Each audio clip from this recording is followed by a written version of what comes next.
पढ़ के आए सभी? अरे पढ़ के आए? किसी को कोई डाउट है? बातें कर ले? नहीं नहीं, बातें कर लेते। यस, कोई डाउट नहीं है। चलिए, कौन बताएगा फिर? हाँ, क्या बताना है? थोड़ा लाउड बोलो।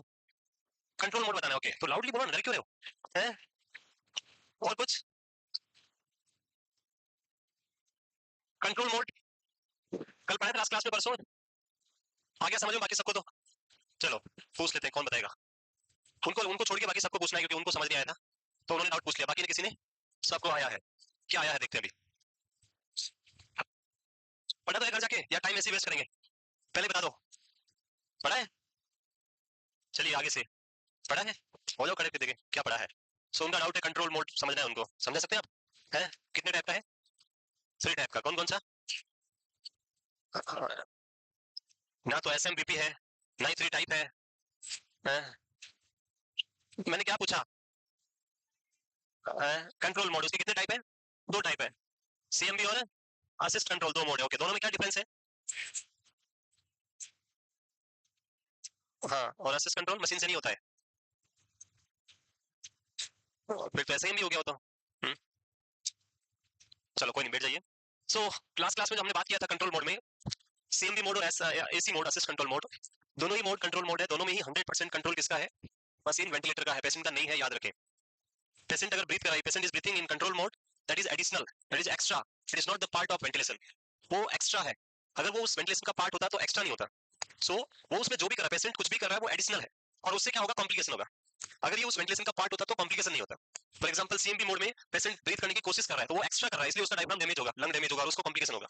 That is not the part of machine ventilation.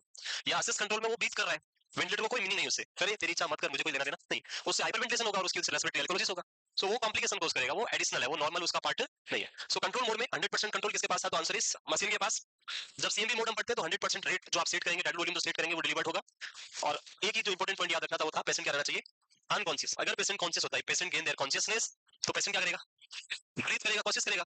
जैसे ही पेशेंट ब्रीथ करने की कोशिश करेगा, patient try to breathe spontaneously, ventilator block the patient efforts. Ventilator patient को ब्रीथ नहीं करने देगा, हिंदी में सिंपल वर्ड में। और ब्रीथ नहीं करेगा, लेकिन वो अपने एफर्ट्स पुट करेगा कि मैं तो लूंगा, कोशिश तो करेगा जिंदा कॉन्शियस पर्सन।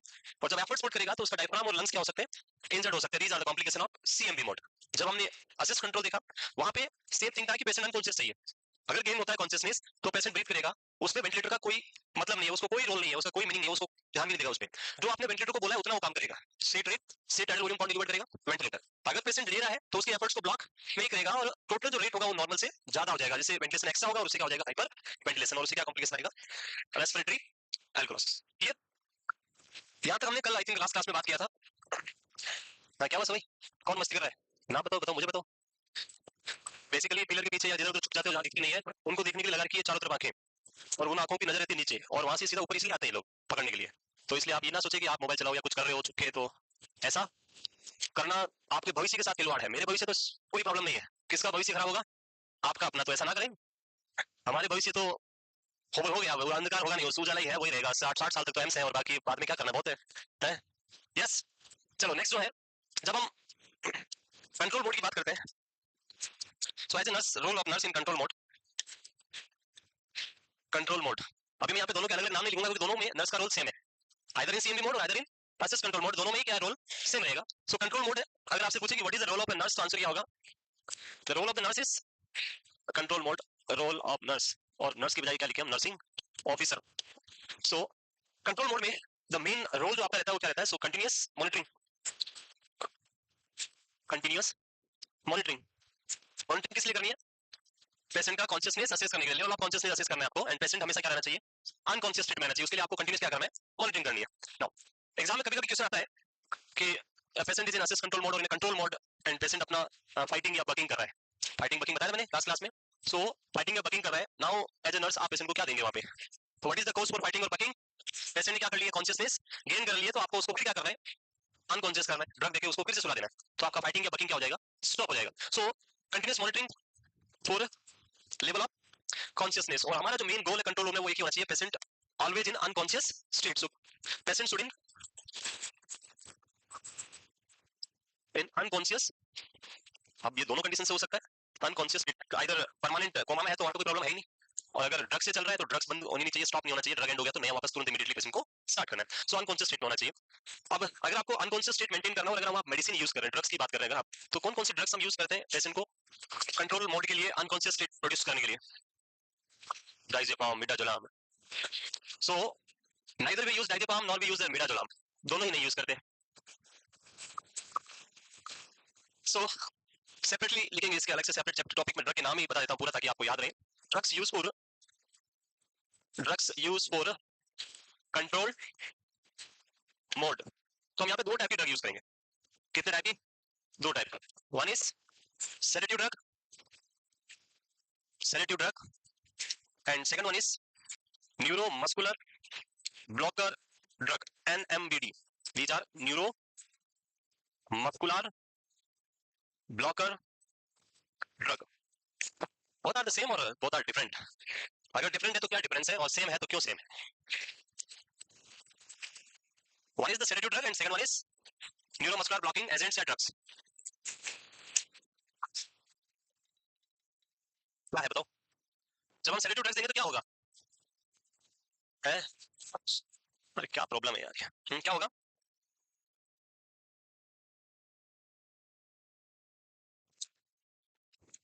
इसमें भी अनकॉन्शियस हो जाएगा।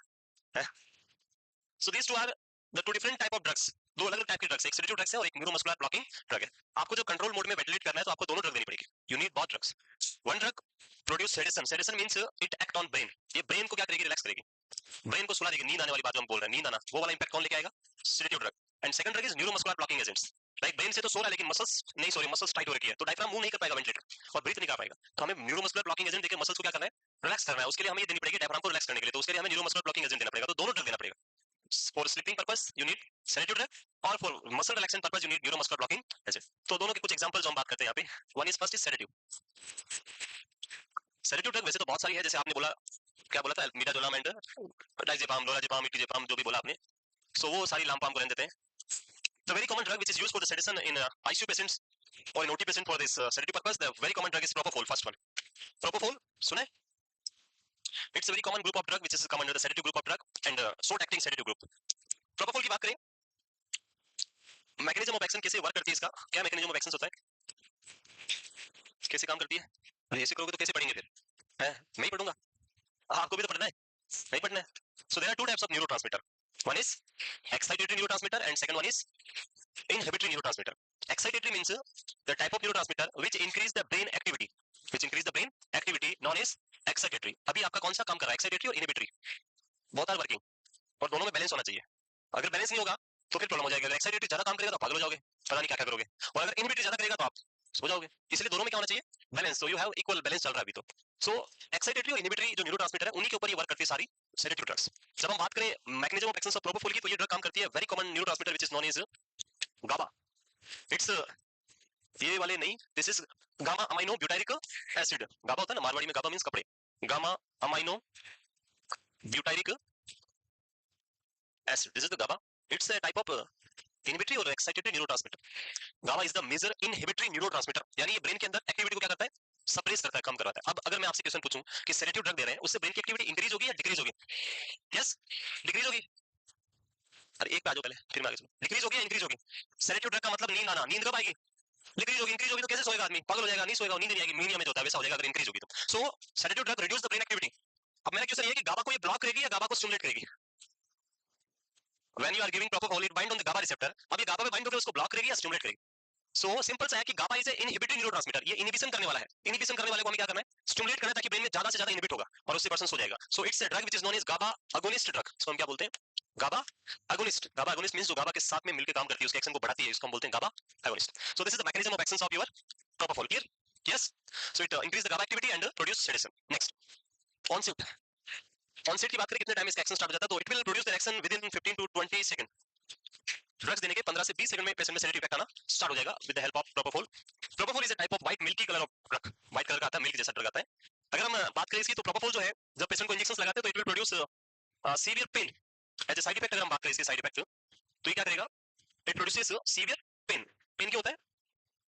Because it's a highly osmotic drug, इसका ऑस्मोलिटी बहुत ज्यादा होता है, बहुत थिक ड्रग होता है। इसके अंदर आपका सोयाबीन ऑयल है, इसके अंदर आपका कोलेस्ट्रॉल है, एग होता है, सो ये सारे मिलकर इसकी ऑस्मोलैरिटी बहुत ही हाई होती है and it cause venous irritation and severe pen.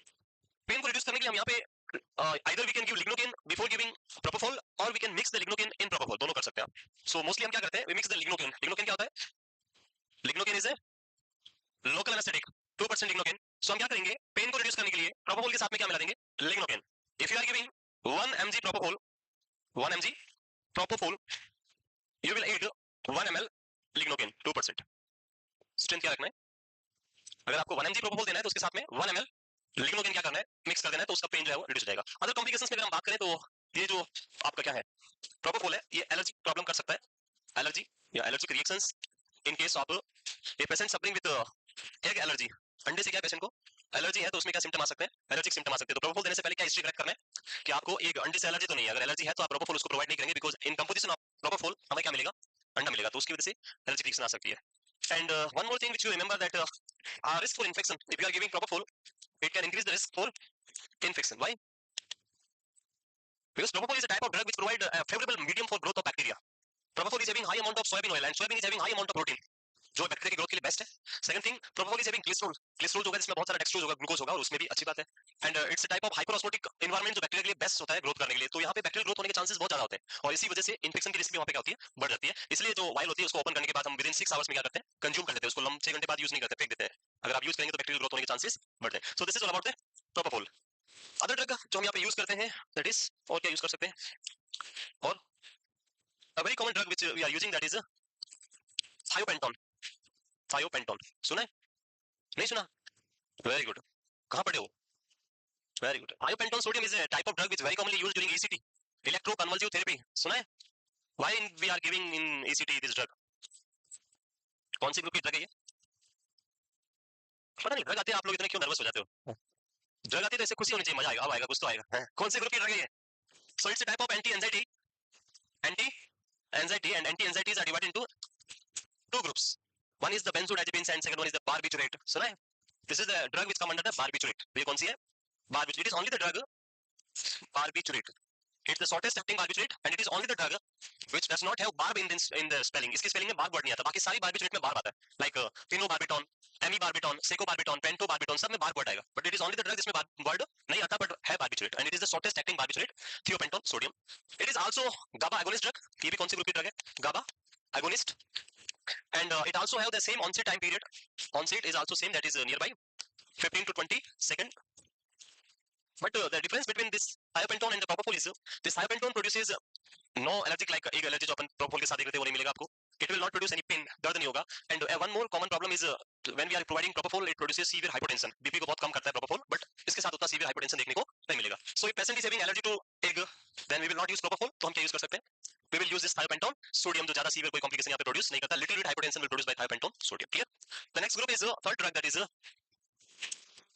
one more drug which is also very commonly used, that is ketamine, सुना है, ketamine, ketamine commonly used in pediatric, बच्चों में यूज होती ज्यादा ये। so what is the mechanism of action of ketamine, it's a type of drug which act on glutamate neurotransmitter, किस पे work करेगा ये, glutamate, glutamate is a type of excitatory or inhibitory, glutamate NMDA, excitatory है, सही है। so it's a type of, इधर नहीं लिख रहा हूं मैं, वो तो आपको लिखना है, it's a type of excitatory neurotransmitter, glutamate is a excitatory neurotransmitter, so this glutamate कौन सी ग्रुप की ड्रग है ये, एंटागोनिस्ट, पहले थी अगोनिस्ट, अगोनिस्ट का मतलब जो एक्शन को बढ़ाती है, इनहिबिटरी एक्शन बढ़ाना था, लेकिन एक्साइटेटरी एक्शन को हमें कम करना है, इसलिए कौन सी ग्रुप की ड्रग है, antagonist, so glutamate antagonist.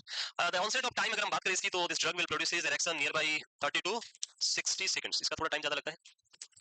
There is a problem with this drug, that is this drug produces two specific side effect, one is it increases secretions, secretions का मतलब oral secretions, GIT secretions, not vomiting, secretions, oral secretions, salivation, increase salivation बोल सकते हैं हम, and secretion saliva बढ़ने से there will be a chance for risk of aspiration, that's why जब भी हम ketamine provide करते हैं तो before giving ketamine we provide a drug which decrease the oral secretions, that is anticholinergic drug, atropine sulfate या other anticholinergic drugs हम use कर सकते हैं, most commonly we use atropine sulfate, so increase secretions, so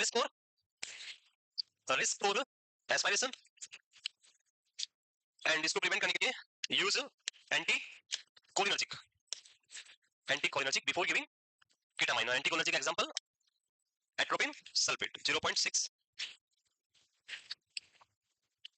mg, 0.6 mg per ml. And the second side effect which is produced by this drug, that is it produces hallucination. It produces hallucination. What is hallucination? False perception. Stimuli absent है फिर भी perception हो रहा है, उसको हम क्या बोलेंगे? hallucination. So hallucination is a common psychiatric symptom in major psychosis जो हम पढ़ते हैं, psychosis जो आप पढ़ते हैं, schizophrenia, mania, वहाँ पे आपको commonly आपका organic psychosis में common देखने को मिलेगा. And it is the type of condition which characterized by the presence of perception in case of absence of stimuli. कुछ भी नहीं है फिर भी बोल रहा है वो देखो सामने कहाँ है, वो देखो उसी को दिख रहा है. So that is known as visual hallucination. So 5 type के परसेप्शन है, उनमें किसी में भी हो सकता है. So इसके साथ अगर हम बात करें तो ये प्रॉब्लम्स कॉमनली देखने को मिलती है कि hallucination होता है, और hallucination होता है तो फिर ड्रग देने के बाद में प्रॉब्लम. मोस्टली hallucination अगर after activation, after recovery, post op में आएगा तो बोलेगा ये मेरे को मारने आ रहा है, होता है ना ऐसे. सो इसको प्रिवेंट करने के लिए हम यहाँ पे यूज करते हैं anti anxiety drugs, and we will use the benzodiazepines. यहाँ पे हम बार्बिट्रेट यूज नहीं करेंगे, यूज करते हैं benzodiazepines like your midazolam, your benzo this diazepam, हाँ डाइजेपाम, और अदर लोराजेपाम, इटिजेपाम, अल्प्राजोलाम, जो ड्रग्स हैं इनमें से कोई भी ड्रग यूज कर सकते हैं. Clear? Next the last group of sedative drug which very commonly used, that is etomidate. That is etomidate. Etomidate is also a white milky colour drug, same to like propofol. Exam में I think 2 या 3 note से पहले एक picture आया था propofol while का और पूछा था इसमें क्या है. सो अगर आप देखेंगे कलर बेस तो आप डिफरेंशिएट नहीं कर सकते कि ये प्रोपोफोल है, एटोमिडेट है. Only the one way to differentiate this two drug, that is etomidate is only available in ampoule. Ampoule जानते हो, but propofol is available in vial as well as ampoule. Both ampoule में भी आता है, while में भी आता है. सो अगर एग्जाम में क्वेश्चन बनता है तो सिर्फ एम्प्यूल पे बन सकता है, सॉरी वाइल पे. एम्प्यूल तो दोनों में होता है, तो आप आंसर नहीं दे सकते. सो एग्जाम में सिर्फ पिक्चर किसका आ सकता है? वाइल का, और वाइल सिर्फ किसकी होती है? प्रोपोफोल की. तो एटोमिडेट ऑप्शन आएगा ही नहीं. आप एम्प्यूल ऑप्शन होगा तो दोनों हो सकते हैं, फिर दोनों में से अगर एक ही ऑप्शन दे तो बात लगे. एम्प्यूल दिया और उसमें सिर्फ एटोमिडेट ऑप्शन है, प्रोपोफोल है ही नहीं, तो आंसर आपका एटोमिडेट होगा. So this is the one thing. Second thing, it is also type of GABA. GABA antagonist और agonist? Agonist. Very good. Onset same, GABA पे वर्क करने वाली सारी ड्रग 15 to 20 सेकंड में वर्क करेगी. The next is a very common thing, that is side effect of this drug. So side effect की बात करें तो इस ड्रग का जो साइड इफेक्ट है, वैसे इस ड्रग बहुत ज्यादा स्टेबल ड्रग है, इसके बहुत लेस साइड इफेक्ट आते हैं. Like it will not produce any side effect on heart, it will not produce any side effect on respiratory system, it will not produce any side effect on circulatory vascular system. कोई side effect नहीं होता, इसलिए हम इसको बोलते हैं it is the most cardio stable drug. जितनी भी हमारे पास सेडेटिव ड्रग्स है, आइदर इनहेलेशन और आइदर आईवी, सब में सबसे most best cardio stable drug कौन सी है? तो आंसर होगा एटोमिडेट. इसीलिए जितने भी कार्डियक पेशेंट की सर्जरी होती है वहां पे हमारा फर्स्ट चॉइस क्या होता है? एटोमिडेट, क्योंकि ये कार्डियक प्रॉब्लम नहीं करती. सो side effect most stable drug है, इसमें हम क्या लिख सकते हैं? Most cardio stable drug, cardio stable drug. But there is only one side effect which is produced by this drug, and that is E4 emetic. It is a highly emetic drug. E4 etomidate and E4 emetic. Emetic means vomiting कराने वाली. सो इसको देंगे तो vomiting होती है, इसलिए etomidate देने से पहले हमेशा क्या लगाना है? Anti emetic drugs like ondansetron, MCP या अदर जो भी ड्रग है वो आप दे सकते हैं.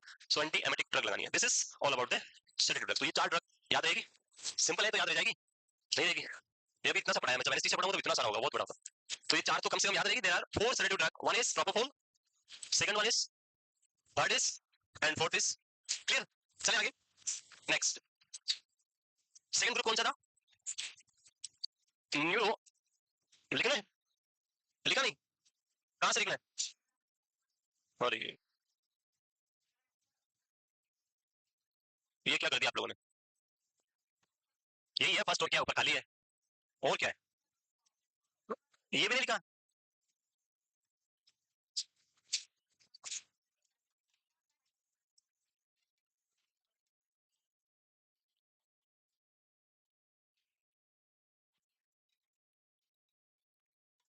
हो गया? नहीं हुआ? अरे लिखने के लिए बातें नहीं करनी है, लिखना है. नहीं तो मैं अगले ट्रक पे जाता हूँ और फिर स्टार्ट करते हैं हमारा दूसरा वाला. हाँ जी, दोनों में आता है, सिर्फ एम्प्यूल में आता है 10 ml एम्प्यूल.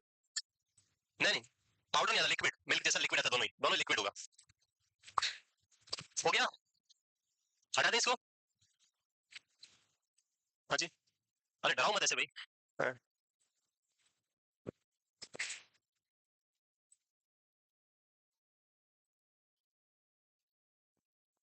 वो करें?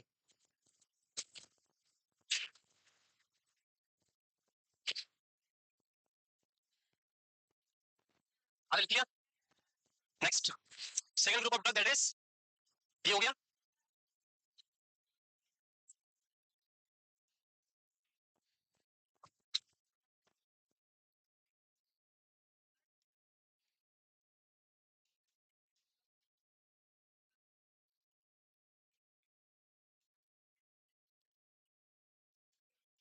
वो करें? नेक्स्ट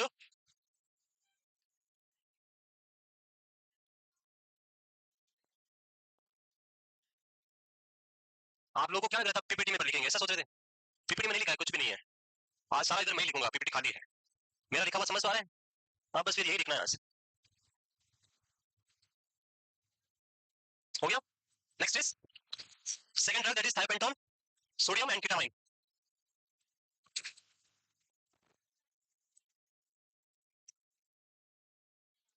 कोई तो लिख नहीं रहा, मुझे तो नहीं दिख रहा कोई लिख रहा है।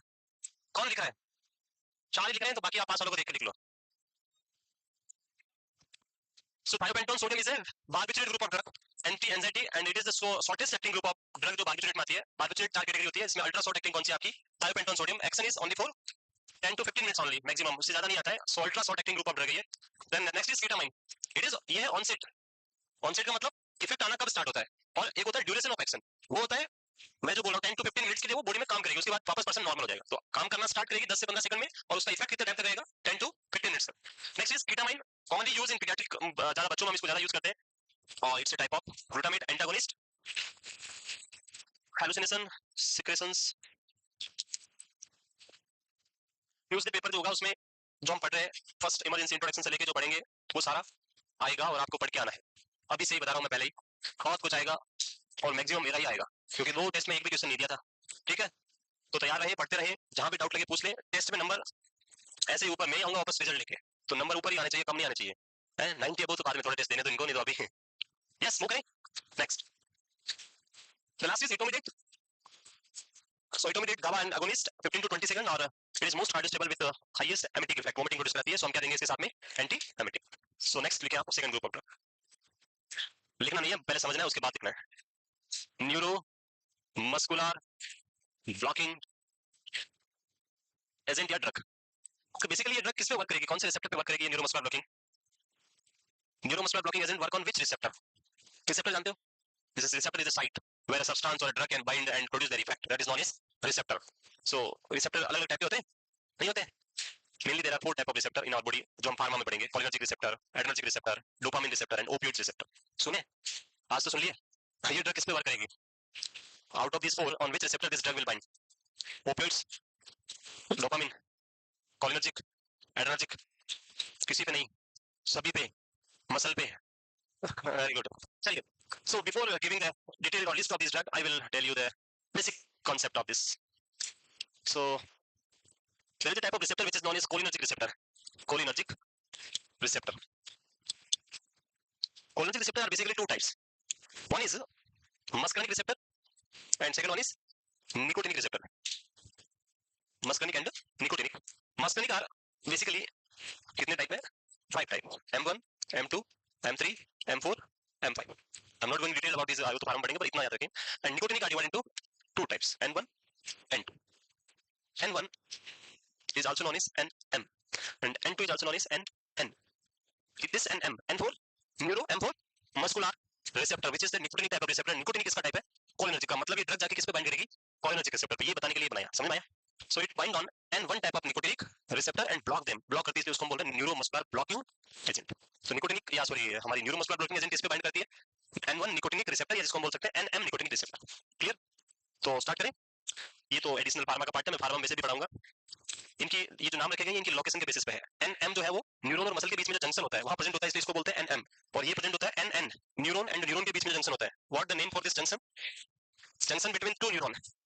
Very good. अब क्या करें, 2 न्यूरॉन के बीच में जंक्शन होता है, क्या बोलेंगे? सिनेप्स। Very good. और कुछ? सो द जंक्शन बिटवीन, जो 2 न्यूरॉन के बीच में जो हम बात कर रहे हैं यहाँ जो एक स्पेसिफिक स्ट्रक्चर बनेगी जो मैं आगे पढ़ाऊंगा नर्वस सिस्टम के अंदर, दैट इज गैंग्लियन। सुना है नाम? Ganglion. So this type of drug is known as neuromuscular blocking agent, and this is known as ganglion blocker drug. अभी हम डिटेल में नहीं जाएंगे, वो फार्मा में पढ़ेंगे, पर अभी मैं इसकी बात करूंगा, कौन सा? Neuromuscular blocking agent. ओके, कहां प्रेजेंट होता है? Between neuron and the muscle. So चलिए मैं यहाँ पे एक एग्जांपल बना के दिखाता हूँ आपको। So this is the one and this is the second, and जो आप सिनेप्स बोल रहे हैं, this is the synapse on the postsynaptic membrane. This is the postsynaptic and this is the presynaptic. Here we have the receptors. और हम कौन से type के रिसेप्टर की बात कर रहे हैं? एन एम, या बोल सकता हूँ निकोटिनिक टाइप 1। नॉर्मली क्या होता है कि ओके, निकोटिनिक कौन से रिसेप्टर में आता है? कोलिनर्जिक। और अगर आपसे पूछे कि कोलिनर्जिक में कौन सा न्यूरोट्रांसमीटर होता है, आई होप इसका आंसर तो आप देंगे, ये भी नहीं दोगे। कोलिनर्जिक सिस्टम में कौन सा न्यूरोट्रांसमीटर वर्क करता है?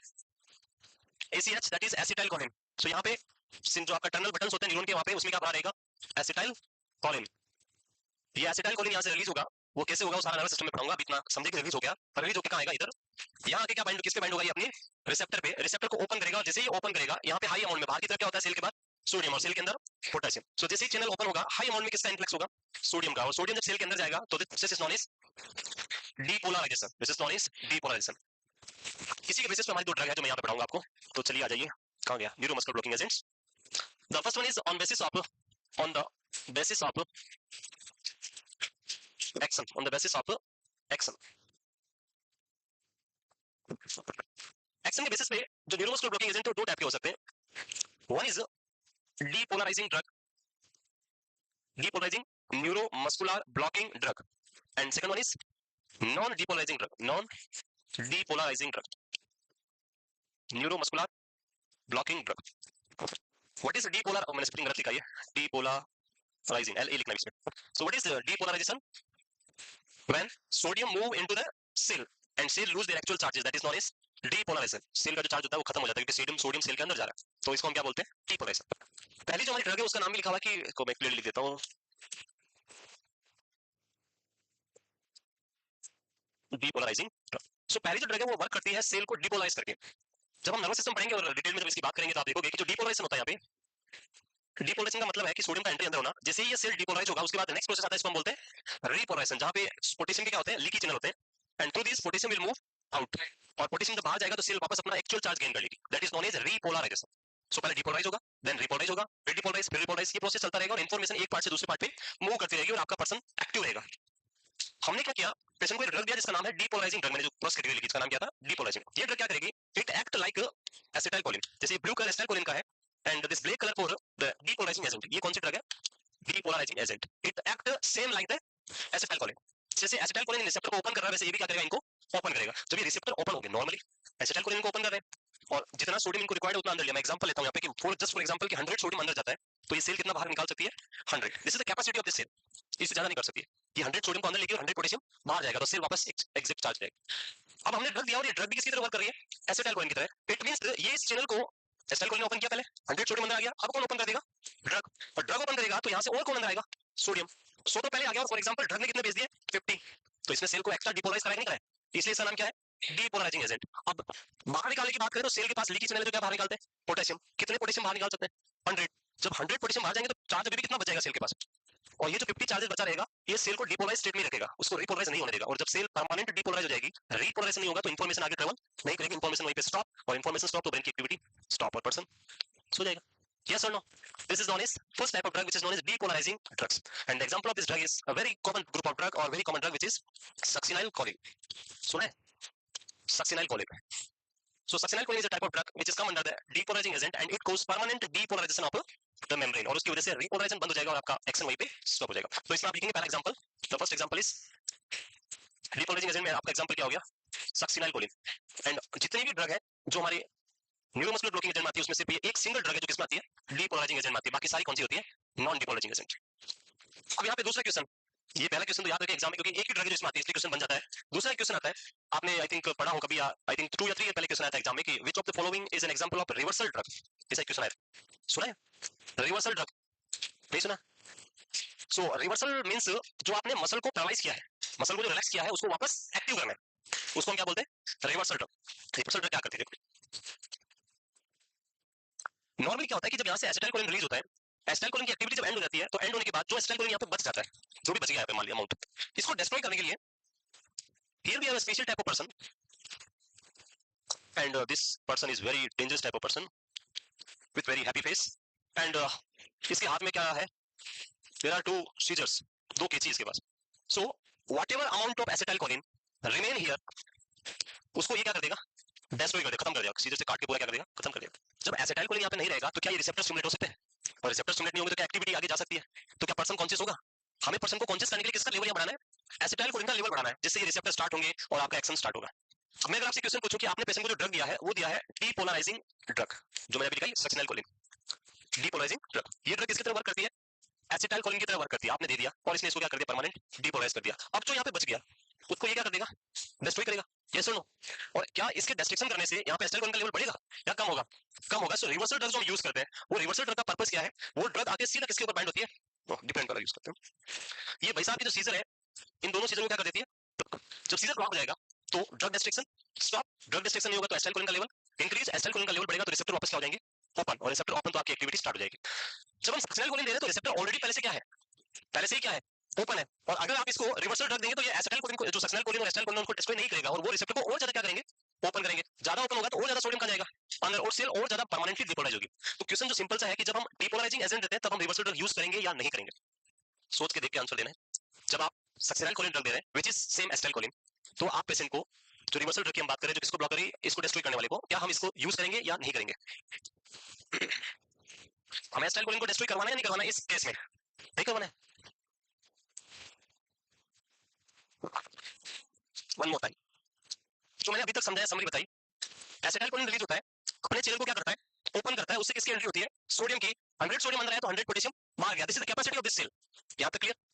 आपने क्या दिया, एक और ड्रग दिया जो एसिटाइलकोलिन जैसा ही वर्क करती है, वो है सक्सेनाइलकोलिन, और ये ड्रग देने से ये रिसेप्टर नॉर्मल से ज्यादा टाइम के लिए ओपन हो गए, जब ये ज्यादा टाइम के लिए ओपन होंगे तो सोडियम की एंट्री ज्यादा होगी, और ज्यादा एंट्री होने से सेल की कैपेसिटी के बाहर चला जाएगा, और उसकी वजह से सेल परमानेंट क्या हो जाएगी, डिपोलराइज। मैंने दूसरा कॉन्सेप्ट समझाया कि हमारे पास एक पर्सन है जो क्या करता है, यहाँ पे जो भी एसिटाइलकोलिन या उसके जैसा सब्सटेंस है तो क्या करता है, डिस्ट्रॉय करता है, उसको किल करता है, खत्म करता है। अगर मैं सक्सेनाइलकोलिन इस पेशेंट को प्रोवाइड करता हूं और मैं इसको एक्टिवेट रखता हूं तो ये पर्सन इसको क्या कर देगा, सक्सेनाइलकोलिन को डिस्ट्रॉय कर देगा, और जब डिस्ट्रॉय करेगा तो ये लॉन्ग टाइम के लिए एक्टिवेट नहीं रहेगा। अगर मैं यहाँ पे ऐसी ड्रग देता हूं जिसको ब्लॉक कर देता है तो उस कंडीशन में सक्सेनाइलकोलिन का डिस्ट्रक्शन नहीं होगा, उसका लेवल ज्यादा रहेगा तो और ज्यादा इसको ओपन करेगा। इसीलिए रिवर्सल ड्रग जो है वो हम कभी भी इस सक्सेनाइलकोलिन के साथ में यूज नहीं करते। अगर आपने यूज किया तो ये ब्लॉक हो जाएगा, और ये ब्लॉक हो गया तो इसका डिस्ट्रक्शन नहीं होगा, डिस्ट्रक्शन नहीं होगा तो और ज्यादा प्रॉब्लम होगी, समझ गए। तो सक्सेनाइलकोलिन के साथ दो क्वेश्चन याद रखना, पहला succinylcholine is only the drug which come under depolarizing drug, second is with succinylcholine never give reversal drug, what is the action of reversal drug, it block the, ये एसिटाइलकोलिन है, block this person, अब इसका नाम तो मैं लिखा नहीं, अब लिखूंगा ना, so this person name is, this is the cholinesterase,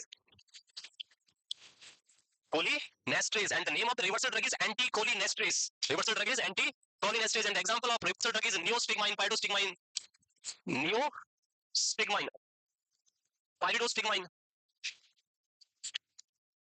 rivostigmine, टेक्राइन, ब्रेंटामाइन, बहुत सारे हैं, एड्रोफोनियम, जो आप एड्रोफोनियम टेस्ट करते हैं वो भी इस टाइप की कौन सी ड्रग है, कॉलिन, एंटीकोलिनेस्टेरेस, सो इसका नाम क्या है, कोलिनेस्टेरेस, ठीक है। चलिए इधर हो गया, लिखो डिपोलाइजिंग एजेंट में सक्सेनाइलकोलिन, नो रिवर्सल ड्रग, और वी कैन से रिवर्सल को अदर वर्ड में क्या बोल सकते हैं, एंटी कोलिनेस्टेरेस, कोलिनेस्टेरेस लिखना है, कोलिनेस्टेरेस, एंड नॉन डिपोलाइजिंग, सिंपल नाम लिखा, नॉन डिपोलाइजिंग ड्रग जाएगी और सीधा कोलिनर्जिक रिसेप्टर को ब्लॉक कर देगी। नॉन डिपोलाइजिंग ड्रग क्या करेगी, directly block the cholinergic receptor, जो हमने एन रिसेप्टर बनाए थे उनको डायरेक्टली क्या करेगी, ब्लॉक, और ब्लॉक हो जाएंगे तो एक्शन वहीं पे stop. Examples are mivacurium, mivacurium, M I B A, mivacurium है, एट्राक्यूरियम, सिस एट्राक्यूरियम, रोक्यूरियम, और बहुत है, पेनक्यूरियम, बहुत है। So this are example of which group of drug, non depolarizing neurochemical agent, and इन ड्रग के साथ में आपको क्या चाहिए होगा, रिवर्सल ड्रग, और रिवर्सल ड्रग का एग्जांपल एक याद रखना है, वो है नियोस्टिग्माइन, कहां पे, इधर, एंटीकोलिनेस्टेरेस, एंटीकोलिनेस्टेरेस, NESTRASE, नेस्टेरेस मतलब नेस्ट करने वाली, किसको, कोलिनर्जिक, कोलिनर्जिक मतलब एसिटाइलकोलिन, एसिटाइलकोलिन को नेस्ट करने वाली कोलिनेस्टेरेस, और उसको ब्लॉक करने वाली एंटीकोलिनेस्टेरेस। क्या हो गया,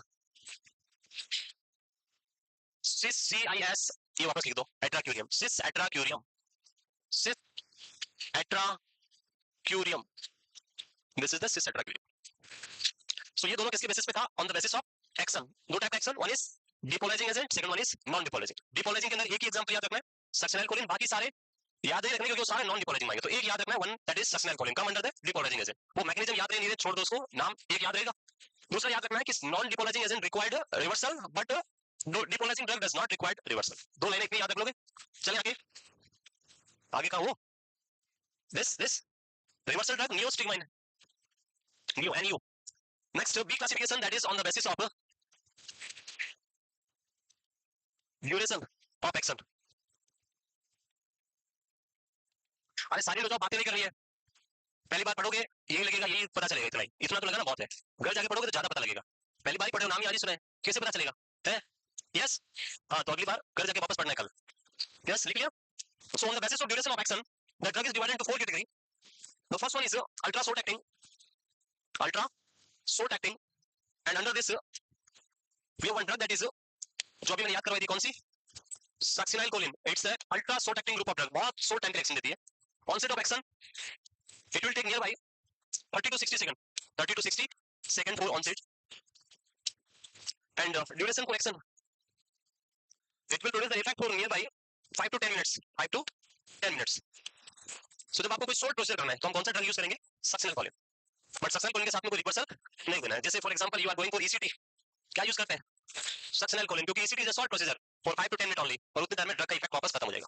second is short acting, short acting, in short acting again you remember one drug that is mivacurium, mivacurium, onset nearby 1 to 2 minute, and duration of action 15 to 30 minutes, 15 to 30 minutes. The next one is intermediate acting, intermediate acting, and in this we have the vacuronium, vacuronium, vacuronium, atracurium, and cis atracurium, cis atracurium, and we have the last group of drug, इसका नाम नहीं लिखा हमने और duration नहीं लिखा यहाँ पे, ऑनसेट कितना टाइम लगेगा, 2 to 4 minute, and duration it is very easy to remember these values, just 15 to 30 to 30 to 60 minutes, 1 to 2, 2 to 4.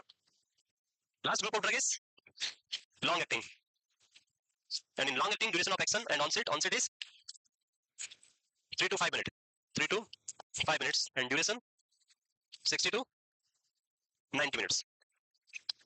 Example is, that is pancuronium, pancuronium लिखा था अभी थोड़ी देर पहले, PANCURONIUM, pancuronium, P for prolonged, P for prolonged, जिसका action सबसे लंबा होता है वो होता है P for prolonged pancuronium. So these are the classifications of sedative as well as neuromuscular blocking agents. Clear? कहाँ से लिखना है, ऊपर तो कहाँ लिखा उसने, long acting P for prolonged pancuronium, pancuronium, PANCURONIUM, pancuronium, PANCURONIUM,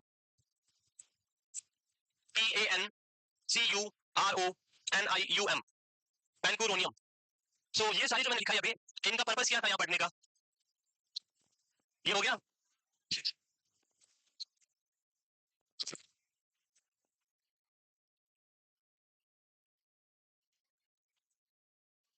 yes, लिखिए।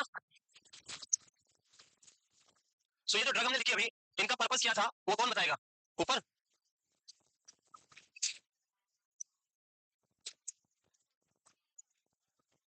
लिखिए।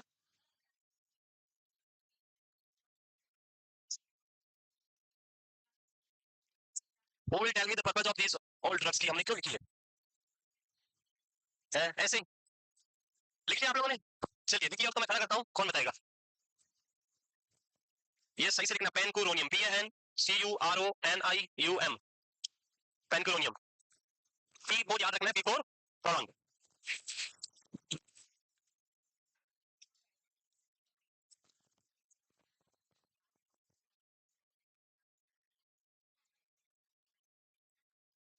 लिखिए, हो गया सबका, लिख लिया तो मैं फिर खड़ा करूँ किसी को। यस, चलिए। सो आप सर चले गए, क्या लिखना है, क्या बचा है, यस लिख लिया, लिख लिया आपके पास, आपके पास में, हाँ लिख लिया। एक क्वेश्चन है आपके लिए, वेरी सिंपल क्वेश्चन, जो मैं बोल रहा हूँ ना कब से कि why we are writing this all drugs. So लिख लिया तो मैं हटा रहा हूँ इसको, और कोई बोलेगा नहीं, यही पढ़ेंगे और यही बताएंगे। सो आप पढ़ें और फिर उसके बाद ये नोटशिट का क्वेश्चन है जो यहाँ पे पुट किया है, आंसर कोई बोलेगा नहीं, नहीं तो पनिशमेंट मिलेगा सबको। फिर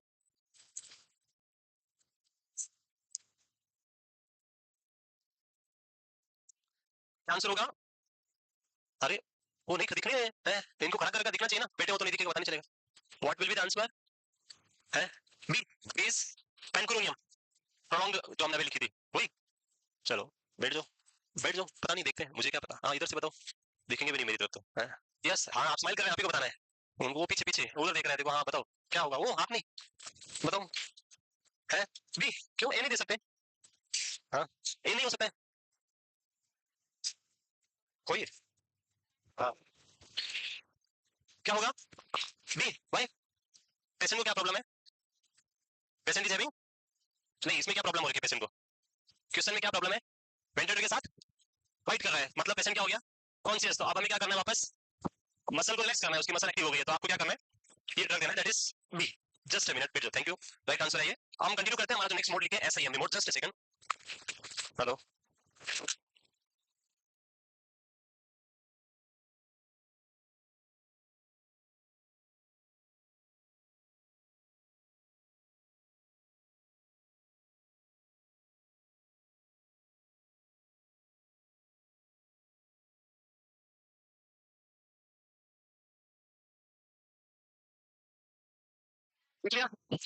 सो अगर पेशेंट कंट्रोल मोड है और अगर किसी तरह का कोई भी इस तरह की कंडीशन होती है, तो for that we will use first choice is muscle relaxant, जो हम यहाँ पे प्रेफर करेंगे। अगर मसल रिलैक्सेंट ऑप्शन में नहीं है, then we will go for sedative drug. So यहाँ पे ऑप्शन में अगर आप देखोगे तो this is the muscle relaxant, these two are the this is the sedative, this is the opioids, and hydroxyzine is the, what is hydroxyzine, it's an allergic prevention के लिए anti allergic हम use करते हैं। Cetirizine जो आती है same, cetirizine हाइड्रोक्सीजाइन जो आती है। So we have two options, pancuronium and midazolam, but midazolam commonly not used, हमने बात किया था थोड़ी देर पहले। We have only one option, that is pancuronium. Next that is SIMV mode. Next लिखिए आप,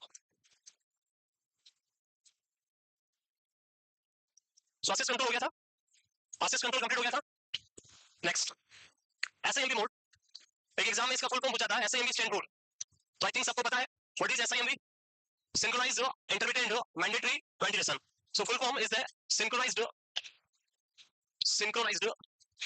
intermittent mandatory ventilation। सो क्या होता है एसआईएम में, देखें SIM is also provide preset rate as well as tidal volume, जो भी आप सेट करेंगे रेट और टाइडल वॉल्यूम वो दोनों प्रोवाइड करेगा इस मोड में भी। बट इसका जो मीनिंग है इसमें लिखा है synchronize intermittent mandatory ventilation. Mandatory ventilation, mandatory means जो आपने सेट किया दैट इज मैंडेटरी, लाइक मैंने सेट किया my patient required 14 breath per minute and the tidal volume is 500 ml, so this is the mandatory rate and tidal volume which provided by the ventilator.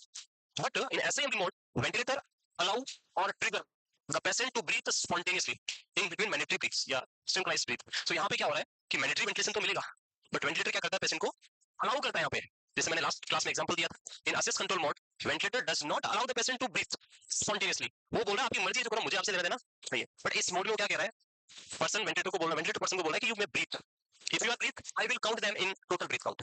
जैसे मैं example देता हूं, like patient ने ventilator इसको trigger किया और patient breathe जो है वो कितना है 6, देन जो रिमेनिंग ब्रीथ होगा वेंटिलेटर का कितना होगा 8 होगा, in total count will be 14। लेकिन असिस्ट कंट्रोल में ऐसे नहीं हो रहा था, in assist control total set rate ventilator देगा, बाकी पेशेंट कितना भी ले वो उसे कोई मतलब नहीं था। सो this is the one difference first. Second जो एक क्वेश्चन था आई थिंक क्लास में पूछा था कि इस मोड के अंदर अगर हम देखें तो हाइपरवेंटिलेशन नहीं होगा, अगर पेशेंट ब्रीथ करेगा तो उसको काउंट करेगा और आपका पेशेंट हाइपरवेंटिलेट नहीं होगा, then it is more better than assist control. Assist control में क्या हो रहा था, हाइपरवेंटिलेशन हो रहा था, देन हम इसको क्यों लॉन्ग टर्म के लिए यूज नहीं कर सकते, इसमें आगे हम लिखेंगे not use for long term purpose.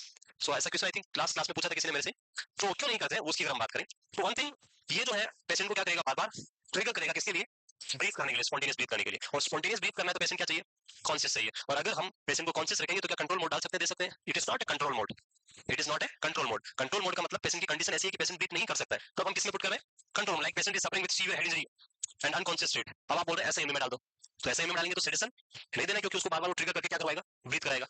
So problem, तो पहला थिंग कि हम ऐसे नहीं डाल सकते क्योंकि ये पेशेंट को क्या करता है अगेन एंड अगेन ट्रिगर करता है, patient required conscious for that spontaneous breathing. Second thing, in this mode अगर आप इसको prolonged time के लिए यूज करेंगे, if you use this mode for long time or period, then this mode again and again trigger the patient spontaneous breath and patient क्या करेगा, बार बार breathe करेगा, बार बार करेगा, हर एक मिनट में जितने भी ट्रिगर मिलेगा उतने कोशिश करेगा, and it will increase the work of breathing, patient के वर्क ऑफ ब्रीथ को क्या करेगा, इंक्रीज करेगा, पर्सन में फील फटीग, थक जाएगा पर्सन, क्योंकि उसकी कैपेसिटी नहीं है, वो ब्रीथ कर ही नहीं सकता, बेबी आप जबरदस्ती उसे करवा रहे हैं, कर मैं हूं तू कर, फिर कब तक करेगा, थक जाएगा। So this is the second limitation for SIMD mode, it increases the patient work of breath. Third thing, if you use this SIMD mode for long time period, it will increases your weaning period, weaning को क्या करेगा, increase कर देगा, because ये mode क्या करता है, patient को ट्रिगर करता है कि आप ब्रीथ करो, पेशेंट पर डिपेंड है कि वो ब्रीथ करेगा या नहीं करेगा।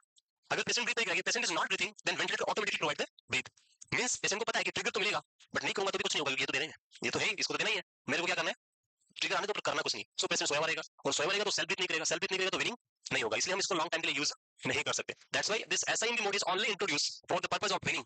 पेशेंट को जब विनिंग करवाना है तब हम क्या यूज करते हैं, SIMV mode for the short time of period only, कुछ टाइम के लिए, जिससे पेशेंट को ट्रिगर मिलेगा और पेशेंट ब्रीथ करेगा, और हम देखेंगे कि पेशेंट में कितना स्ट्रेंथ है। अगर स्ट्रेंथ है then we will shift the patient on next mode, अगर स्ट्रेंथ नहीं है तो we shift on the control mode again back.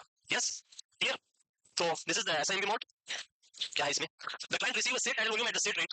SIMV mode allow the client to breathe spontaneously at his own rate and tidal volume between the ventricular breath. जो ventricle की breathe है उसके बीच में बोलता है कि आप ब्रीथ करो, मैं देख लूंगा आपको बाद में। So this is the SIMV mode. SIMV mode is known as the first weaning mode. मैंने कल भी बोला था yesterday, day before yesterday, we can wean the patient in assist control mode also. हम विनिंग स्टार्ट वहां से कर सकते हैं, बट प्रॉब्लम क्या है, अगर हम वहां पे विनिंग के लिए जाएंगे तो पेशेंट किस में जाएगा, हाइपर वेंटिलेशन में, इसलिए हम उसमें नहीं करते, उसको फर्स्ट विनिंग मोड नहीं बोलते। कर सकते पर यूज नहीं करते। जो फर्स्ट विनिंग मोड है वो कौन सा है, एसआईएमवी मोड। तो जब भी आपको विनिंग करना है, पहले कौन से मोड में हम डालेंगे, एसआईएमवी मोड में। आप पता कैसे चलेगा कि हमें कंट्रोल मोड से एसआईएमवी मोड में डालना है, कब हम विनिंग करेंगे। तो इसीलिए अगली स्लाइड पे पूरा मैंने क्राइटेरिया लिखे हैं, कौन कौन से क्राइटेरिया है जब हम विनिंग कर सकते हैं पेशेंट की, तो अगली स्लाइड पे देखेंगे। During weaning SIMV breath decreases compared to the self breath. इसका मीनिंग क्या देखें, this like this is the patient breath and this is the SIMV breath. Set जो है वो 14 है। सो पहले क्या था, सारे के सारे ब्रीथ कौन दे रहा था, एसआईएमवी बेटर, आप क्या देखिए वेंटिलेटर ब्रीथ, पहले सारे कौन दे रहा था, वेंटिलेटर। तो पेशेंट कितने थे, 0, टोटल 14। थोड़ी देर बाद पेशेंट पावर आया और उसने 2 ब्रीथ ले लिया, तो इधर कितने हो गए, 12, और ये कितना हो गया, 14। स्लोली स्लोली जब इंक्रीज होगा, यहाँ पे 6 हो गया, तो यहाँ पे 8, और अगेन 14, नेक्स्ट यहाँ पे 8 हो गया, देन 8, 6। जब आप देखोगे कि कंटिन्यूअसली इंक्रीजिंग ट्रेंड में है, कंटिन्यूस क्या हो रहा है, स्पॉन्टेनियस ब्रीथ इंक्रीज हो रहा है, पेशेंट ब्रीथ इंक्रीज हो रहा है, और वेंटिलेटर ब्रीथ क्या हो रहा है, डिक्रीज हो रहा है। इट मींस पेशेंट में हम क्या कर सकते हैं, विनिंग कर सकते हैं। लास्ट आप देखोगे तो यहाँ टोटल आउट ऑफ 14 कौन लेगा, पेशेंट कितने हो जाएंगे, 0। तो अब आप क्या कर सकते हैं, पेशेंट को नेक्स्ट मोड में शिफ्ट कर सकते हैं, you can shift the patient to the next lower mode. और अगर ऐसा नहीं होता, अगर ये उल्टा होता है, ये ऊपर की तरफ जा रहा है, पेशेंट ब्रीथ 0 होते जा रहा है और ये फुल सपोर्ट आ रहा है, तो अगेन वापस उसमें कंट्रोल मोड में डालना है, क्योंकि विनिंग के लिए पेशेंट रेडी नहीं। चलिए, ओके। सो इसका एक क्वेश्चन ये सेम लाइन ऐसे लिखा हुआ था, which mode of the ventilation in which the client to breathe spontaneously it is own rate and tidal volume between ventilator breath. Answer is SIMV mode. एक ही मोड है जो अलाउ करता है पेशेंट को स्पॉन्टेनियसली ब्रीथ करने के लिए।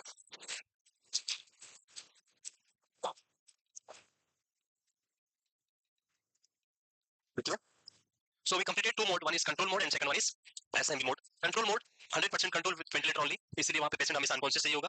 In SIMV mode patient is conscious state, sedation बंद कर देंगे and we give trial for spontaneous breathing, and अगर स्पॉन्टेनियस ब्रीथिंग सक्सेसफुल होता है तो हम पेशेंट को क्या कर सकते हैं, विन कर सकते हैं, नेक्स्ट लोअर मोड में शिफ्ट कर सकते हैं। मूव करें नेक्स्ट।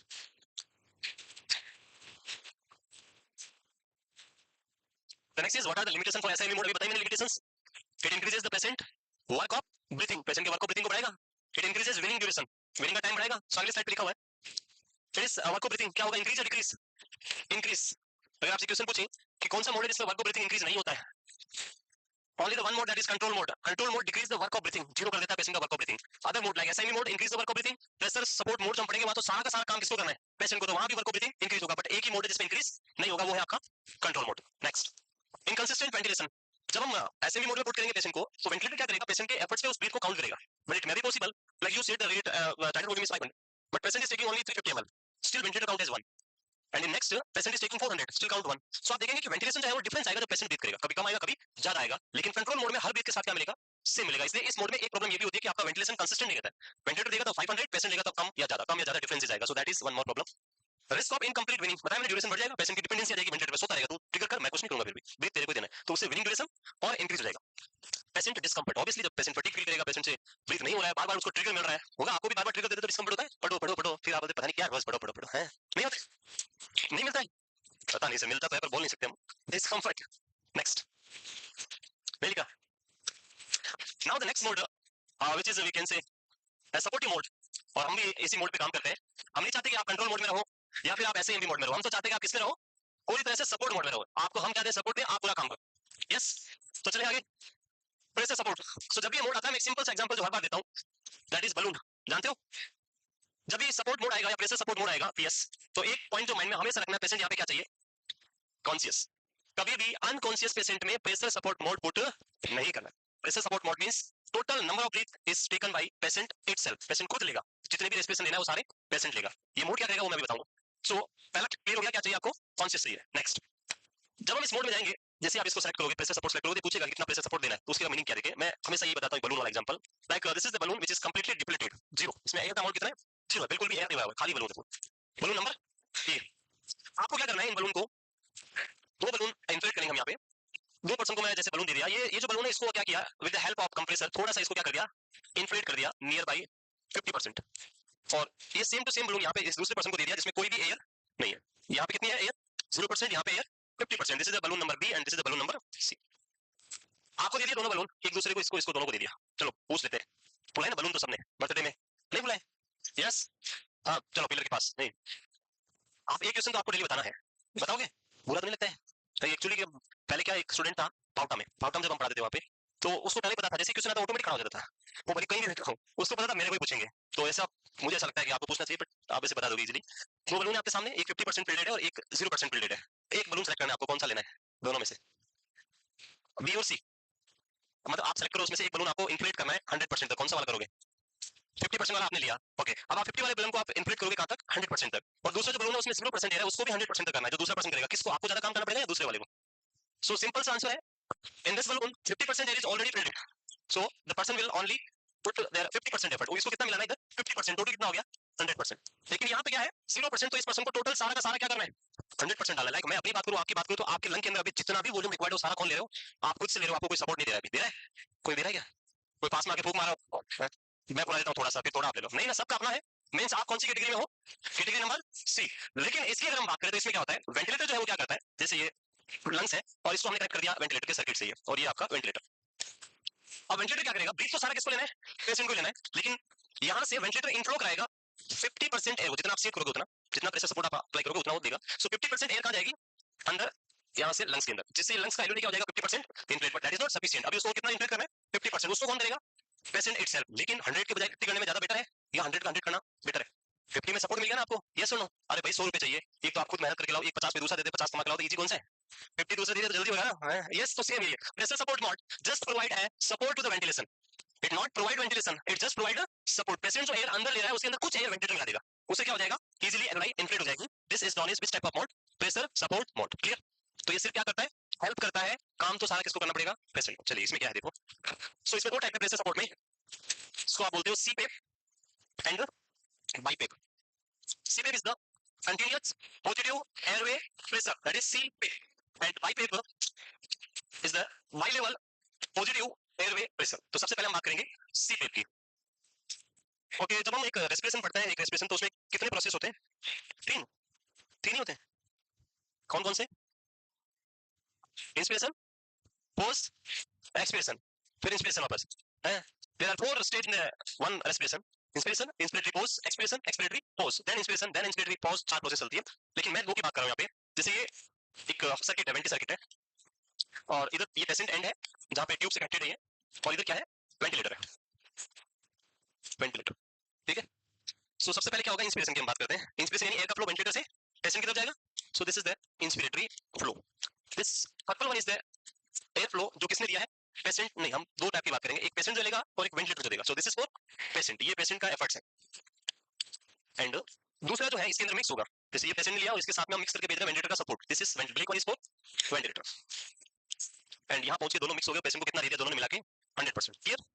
जो हमने अभी एग्जांपल दिया था सेम समझ गए? This is which phase? Inspiration और एक्सपिरेशन। दिस इज वेंटिलेटर बाहर से कहां जा रहा है? अंदर जा रहा है, मतलब इंस्पिरेशन। क्लियर? अब अगला फेज कौन सा आएगा? एक्सपिरेशन। सो एक्सपिरेशन पेशेंट का हम पर्पल में बनाएंगे, सो ये बाहर जा रहा है, this is for expiration, this is for patient. But problem क्या होगा? वेंटिलेटर जो है वो सिर्फ एक ही काम करेगा, that is inspiration in CPAP. हम सीपेप की बात कर रहे हैं अभी। जब सीपेप होगा तो ये सिर्फ एयर को क्या करेगा? कंटिन्यूअसली पॉजिटिव प्रेशर के साथ में इनफ्लो कराएगा, कंटिन्यूअसली पॉजिटिव प्रेशर के साथ में इनफ्लो कराएगा during inspiration as well as during expiration. अब प्रॉब्लम क्या होगा? जब एयर अंदर जा रहा है तब तो बढ़िया, अच्छा मजा है। देख आपने जब एयर का फ्लो, हम गाड़ी चला रहे हैं, कुछ भी व्हीकल चला रहे हैं और हवा चल रही है बहुत जोर, आप रनिंग कर रहे हैं और हवा जो चल रही है, तो जब इधर से हवा ऐसे आ रही है और आपको ऐसे भागना है तो आपको पावर ज्यादा लगाना पड़ता है। लेकिन उल्टा होकर इधर भागना हो तो कम लगाना पड़ता है। ये सुनो सिम, जब पेशेंट को अंदर लेना है उस टाइम ये एयर भी नहीं जा रही, तब तो पेशेंट को बहुत मजा आएगा क्योंकि साथ साथ पैडल चल रहा है। जब कंडीशन कौन सी आएगी? एक्सपिरेशन, तब इसको एयर को इसके अगेंस्ट बाहर भेजना है। ये एयर अंदर आ रही है, ये एयर बाहर जा रही है। अब एयर को बाहर निकालने के लिए पेशेंट को पावर ज्यादा लगाना पड़ेगा। तो इसीलिए सीपेप पोर्ट जो होता है उसके अंदर एक प्रॉब्लम होती है कि इंस्पिरेटरी जो प्रेशर है, जो आप इंस्पिरेशन में सेट करेंगे प्रेशर सपोर्ट, वो अगर आपने हाई रखा, बहुत ज्यादा रखा, लाइक मैंने रख दिया 30 mm ऑफ एचजी, तो इंस्पिरेटरी टाइम पे कितना लगेगा यहाँ पे? 30। और जब ये एक्सपिरेशन करेगा तब भी कितना लगेगा? सेम 30। और उसको बाहर निकालने के लिए आपको 30 mm ऑफ एचजी से ज्यादा पावर लगाना पड़ेगा, तब वो एयर बाहर जाएगा। जैसे भागते टाइम आपको उस फ्लो से ज्यादा स्पीड लगाओगे, पावर लगाओगे, तब उधर जा पाएंगे। सो this is one negative point for CPAP, and इसी वजह से इसका नाम भी है कंटीन्यूअस पॉजिटिव एयरवे प्रेशर। ये कंटीन्यूअस दोनों टाइम में, चाहे वो इंस्पिरेशन हो चाहे एक्सपिरेशन हो, हमेशा एयर किधर जाएगी?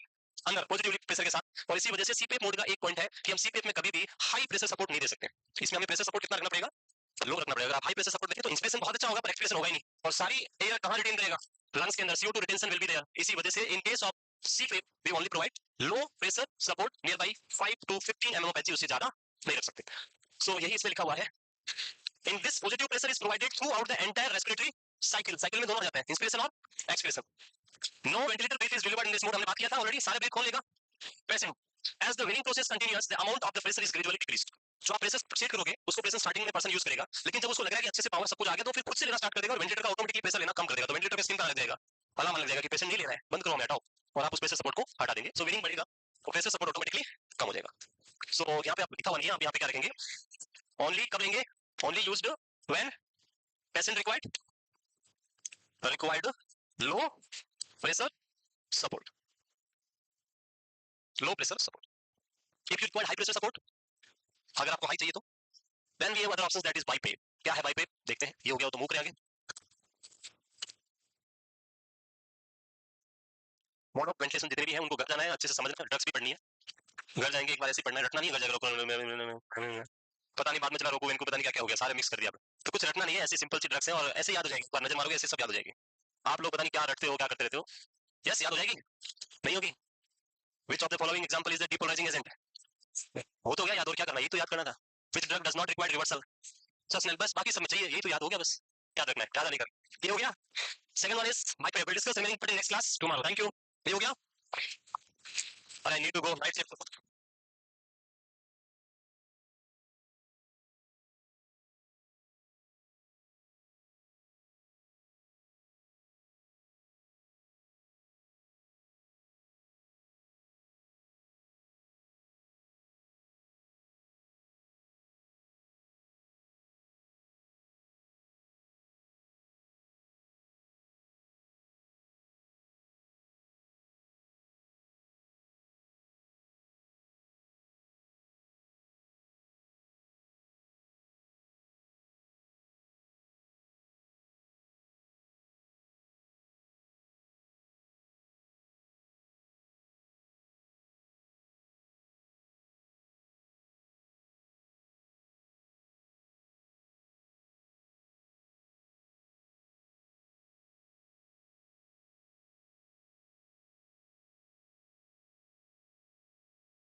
पढ़ाई किया घर जाके? कोई डाउट किसी को? यस। तो लास्ट क्लास में हम मोड की बात कर रहे थे, वेरियस मोड ऑफ वेंटिलेशन। और आई थिंक लास्ट मोड जो है वो हम पढ़ रहे थे support mode, that is CPAP and BiPAP. CPAP पढ़ लिया था। सो आज नेक्स्ट मोड है बाइपेप, उसकी बात करते हैं। संडे को जो है आपका मॉडल पेपर होगा सुबह 11 बजे से 10 बजे। तो आओगे तो आपको ज्यादा टाइम मिलेगा, बीच में फिर वापस आना पड़ेगा, क्योंकि अभी तो आपको चेक करना नहीं होता कुछ भी, और हमारे पे पेपर होगा तो आपको चेक करना ही नहीं है। जब 10 बजे आओगे तो 11:30 फ्री हो जाओगे, फिर क्लास स्टार्ट होगा 2:30 बजे। तो आपकी चॉइस है, अगर आपको उस टाइम चाहिए तो, नहीं तो 11 o'clock से 12 and 12:30, 12:30 to 2:30 आपका लंच ब्रेक, और 2:30 से हमारा सोल्यूशन, 5 o'clock आपको छुट्टी। बाकी आपकी इच्छा, 10 बजे आना 10 बजे आ जाओ, हमें कोई प्रॉब्लम, हॉल तो खाली रहेगा वैसे भी। दूसरा, ठीक है, टाइम तो आपको दे देंगे, कोई इशू नहीं हो। प्रेजेंस जो है वो सबकी मस्ट है। पहले आपने दिया या नहीं दिया, आई डोंट नो, आप क्या करते थे पता नहीं।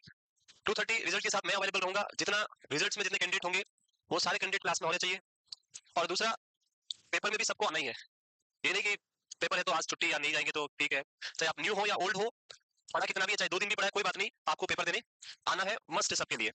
और स्पेशली इंस्ट्रक्शंस दिए सर ने, जो पता लगाने वाला, जो पता ही है आपको, सील लगाने वाला, तो हर एक पेपर के ऊपर सील लगा के भेजेंगे। जिसके पास नहीं होगा फिर उसको अगले दिन नीचे ऑफिस में, वही पता नहीं आपको क्या करना कराते हैं सर, मुझे नहीं पता, पर उन्होंने बोला है कि स्ट्रिक्ट इंस्ट्रक्शन है सबके लिए। क्लियर? यस। तो यार, और पेपर के लिए मैं ही आऊंगा, मैं ही हूंगा, और मेरा ही पेपर होगा। अरे मैं बोल रहा हूँ ना, मेरा होगा मतलब मेरा होगा। सो पेपर जो होगा वो मेरा होगा, सर का मूड चेंज कर दिया, वो अगले संडे मतलब संडे टू नेक्स्ट संडे जो होगा तब आएंगे। तो मेरा ही पेपर है और मैं ही मिलूंगा आपको 2:30 PM पे। पेपर बहुत ईजी है, रात को ही मैंने बना दिया था, दे दिया है, प्रिंट हो रहा है। 80 MCQ नर्सिंग के हैं और 20 MCQ नॉन नर्सिंग के हैं, और आई थिंक आप लोग तो 1 घंटे में कर लोगे, इतना ईजी है, डोंट वरी। ठीक है, स्टार्ट करें, मूव करें।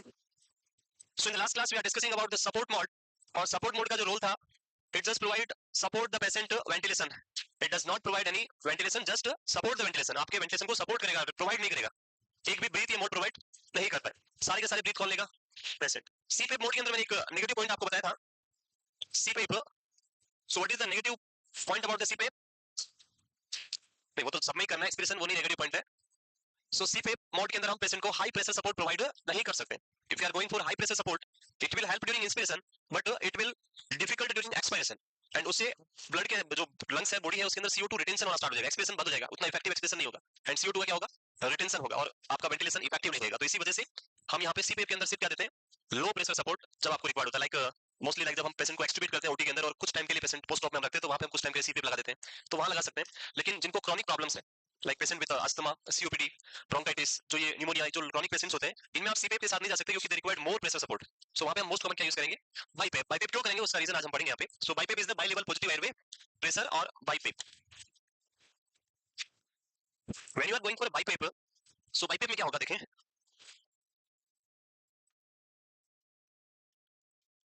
जब आप बाइपेप सेलेक्ट करेंगे, तो बाइपेप सेलेक्ट करने के बाद ये आपसे पूछेगा टू प्रेशर। बाइपेप क्या पूछेगा आपसे, टू प्रेशर के बारे में बात करेगा। बाई मींस टू, बाई लिखा ना, bi level, two level positive airway pressure. जो एयरवे के अंदर पॉजिटिव प्रेशर है, उसके दो लेवल रहेंगे। आप चाहे तो सेम रख सकते हैं, आप चाहे तो एक हाई रख सकते हैं, एक लो रख सकते हैं, जो आपकी इच्छा है, पर उसमें दो लेवल आपको मिलेंगे। सो दो प्रेशर पूछेगा आपसे, the one is I Pep and second one is E Pep. I means inspiration and E means expiration. So this BiPAP mode asks you during inspiration positive airway pressure कितना रखना है, यानी pressure support कितना देना है during inspiration. So हम inspiration के time क्या रखेंगे, आई रखेंगे, क्योंकि हमारे पेशेंट में प्रॉब्लम है, तभी तो BiPAP रख रहे हैं। ये अगर हम सीपेप में होते तो वहां पे दोनों सेम एक ही होता है, अलग अलग नहीं होता, एक ही प्रेशर रहता है। आईपेप भी यही होता है और ईपेप भी यही होता है, सेम होता है, और इसी वजह से वहां पे हाई नहीं रख सकते। लेकिन ये जैसे आप इसमें प्रेशर सेलेक्ट किया, फॉर एग्जांपल आपने रखा 20 mm of HG, high pressure रख दिया, देन नेक्स्ट करेंगे तो ये पूछेगा positive airway pressure during expiration. Expirate करेगा तब कितने प्रेशर से एयर अंदर जाएगी, मींस मशीन हमेशा एयर को कहां भेजेगा, अंदर ही भेजेगा, चाहे वो इंस्पिरेशन हो या एक्सपिरेशन हो। बस प्रेशर में डिफरेंसेस आप रख सकते हैं, एक में आप हाई रख दो, इन जा रहा था, और जब एक्सपिरेशन चल रहा है उस टाइम बाइपेप से जो अंदर जाएगा वो थोड़ा लो रख देंगे, तो उतना रेजिस्टेंस फील नहीं होगा। तो ई पेप यानी एक्सपिरेटरी प्रेशर कितना रख देंगे, लो, लाइक आपने रख दिया 2। तो जब हमने कब बनाया था पाइप, ये हो गया, दिस इज द, ये पेशेंट का इंस्पिरेशन, एंड ये आपका मशीन का इंस्पिरेशन। आपने क्या किया, ड्यूरिंग इंस्पिरेशन आपने इसको क्या रख दिया, हाई रख दिया। नेक्स्ट फेज में पेशेंट क्या करेगा, एक्सपिरेट करेगा, बाहर निकालेगा एयर को, दिस इज एक्सपिरेशन। सो यहाँ पे हम क्या करेंगे, जो ये हाई प्रेशर था इसको हम किसमें रख देंगे, नेक्स्ट पेज में ये प्रेशर हम क्या रख देंगे, लो। तो जब एयर बाहर की तरफ मूव करेगा तब ये लो प्रेशर देगा, लेकिन जब एयर अंदर की तरफ जाएगा तब ये क्या देगा, हाई प्रेशर देगा, और उससे रेजिस्टेंस फील नहीं होगा। That's why it is known as high level positive airway pressure, because you setting two types of pressure, ये दो टाइप के प्रेशर आप यहाँ पे सेट कर रहे हैं। Clear, yes. सो अगर आपसे पूछे कि patient who required more pressure support, जिसको ज्यादा प्रेशर सपोर्ट चाहिए, उसको कौन सा मोड देंगे आप, बाइपेप और सीपेप? तो आंसर इज बाइपेप, यस। चलिए, bi level positive air pressure, BiPAP can be programmed to have two different values of air pressure, one for inhaling and one for exhaling. Inhaling के लिए आपका IPAP, exhaling के लिए EPAP. These are called inspiratory positive airway pressure IPAP and expiratory positive airway pressure EPAP. BiPAP therapy pressures are usually higher for inhale. अभी बताया, inhalation में हम क्या रखेंगे, high, and it will be lower for exhalation. So this is BiPAP. और यहाँ पे हमारे जितने भी मोड थे वो सारे क्या हो गए हैं, complete.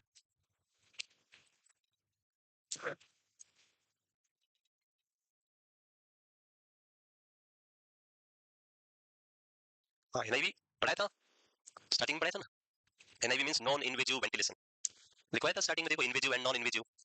NIV means without tube, ET tube या टिकस्टोमी मास्क लगा के जो कर रहे हैं वो सारे क्या है, NIV है। तो बेसिकली बाइपेप सीपेप क्या होते हैं, NIV में मास्क के साथ ही करते हैं हम। अगर आप टीटी ट्यूब ईटी ट्यूब के साथ जा रहे हो तो वो इन्वेजिव, और ये इनके बिना मास्क से जा रहे हो तो NIV non invasive ventilation. Clear है, लिख लिया।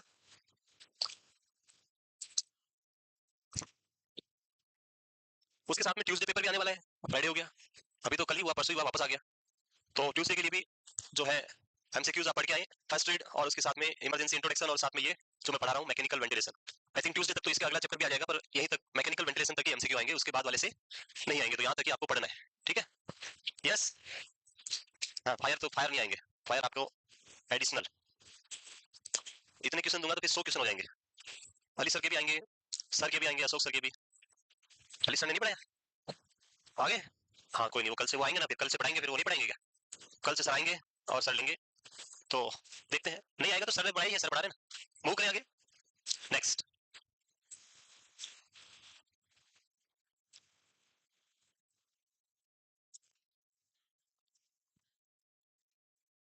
हाँ जी क्या है? आई को डेनिस सर, आई को डेनिस सर, नहीं आई को डेनिस कब करेगा मैं बताता हूँ, ये बताता हूँ। हाँ जी, वेंट सेटिंग सारी, अभी इसका अगला चैप्टर वही है, वेंट टू सेटिंग्स, इसका अगला टॉपिक वही है, सारी सेटिंग्स है, पाईओ 2 पीप सीपेप और जो भी आपका रेट टाइटल रोलिंग सारा अगला भी पढ़ते हैं, वो सारा इसका वही है, ठीक है? हाँ जी, क्या है? रेनी वॉकर तो पीडियाट्रिक के अंदर पढ़ा ना, हाइड्रोसिपेलस में नहीं पढ़ा?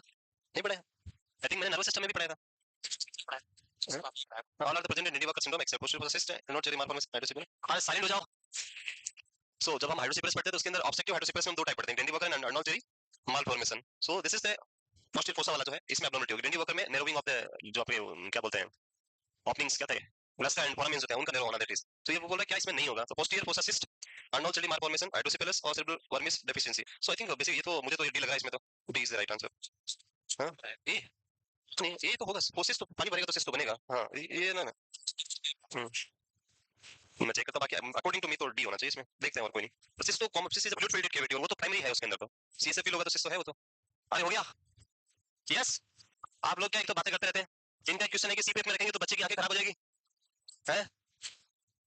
सीपेप मोड जो हमने पढ़ा अभी, सीपेप में आप रखोगे तो क्या आइज डैमेज हो सकती है आंखें? आंखों का एक डिसऑर्डर पढ़ते हैं, ऑप्थेल्मिया नियोनेट्रम क्या बोलते हैं, पढ़ा है पीडियाट्रिक में? सो क्या कब होता है? वन इज रेट्रोलेंटल फाइब्रोप्लेजिया, कब होता है ये? मास्क के थ्रू जब हम ऑक्सीजन देते हैं और वो भी नॉर्मल से ज्यादा देते हैं, तब क्या हो सकता है? रेट्रोलेंटल फाइब्रोप्लेसिया जो आइस के अंदर एब्नॉर्मलिटीज हो सकती है। सो बेसिकली ऑक्सीजन टॉक्सिसिटी की वजह से, जब आप नॉर्मल से ज्यादा ऑक्सीजन होगा तो ऑक्सीजन बहुत ज्यादा होकर वो क्या कर सकती है, टॉक्सिसिटी करके फाइब्रस कन्वर्ट कर सकती है आइस के अंदर।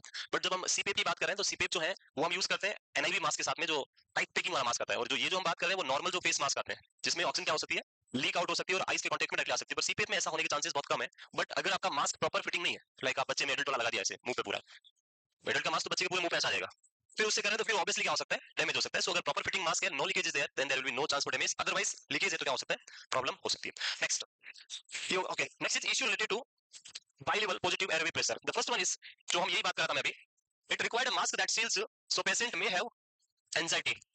एक नॉर्मल जो फेस मास्क हम पुट करते हैं, जो भी फेस मास्क आप लगाते हैं, उसके अंदर पर्सन बात कर सकता है, स्पीच जनरेट हो सकता है, बात कर सकता है, टॉक कर सकता है। लेकिन जब हम एनआईवी मास्क पुट करते हैं, जो ये वाले मास्क है, ये पूरे कंप्लीटली सील होते हैं, एयर कहीं पे लीक नहीं होना चाहिए, लीक होगा तो वेंटिलेट नहीं होगा। और जब ये पूरा सील होगा तो वो स्पीक करना उसके लिए डिफिकल्ट होगा, बोल नहीं पाएगा, बोलेगा तो अंदर अंदर आपको ना समझ आएगा ना वो बता पाएगा। और उससे क्या होगा, उसकी लेवल ऑफ एंजाइटी इंक्रीज होगी, क्योंकि सारे पेशेंट को लेना तो पेशेंट कॉन्शियस रहेगा, कॉन्शियस पेशेंट ऑब्वियसली बात करेगा आपकी तरह, क्योंकि आप भी चुप रहते नहीं हो तो वो कैसे रह सकता है।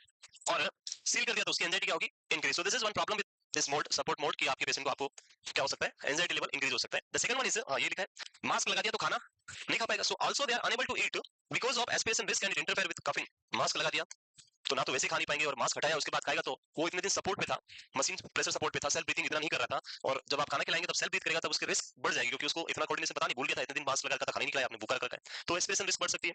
And it can B used for maximum of 48 hours. Basically जो बाइपेप हम लगाते हैं ये कभी भी कंटिन्यूअसली लगाते हैं, इट इज गिवन इंटरवल के साथ में हम देते हैं, लाइक 2 आवर बाइपेप देन फिर स्पॉन्टेनियस, फिर वापस 2 आवर बाइपेप स्पॉन्टेनियस, या 3 आवर 4 आवर गैप के साथ में देते हैं। उससे क्या होगा कि पेशेंट को डिपेंडेंसी नहीं आएगी।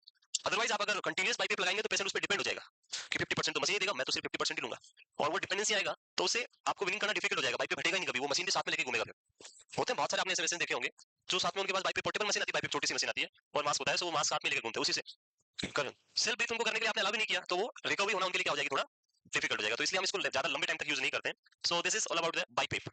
हो गया? नेक्स्ट नेक्स्ट भी है वन क्वेश्चन, कौन बताएगा?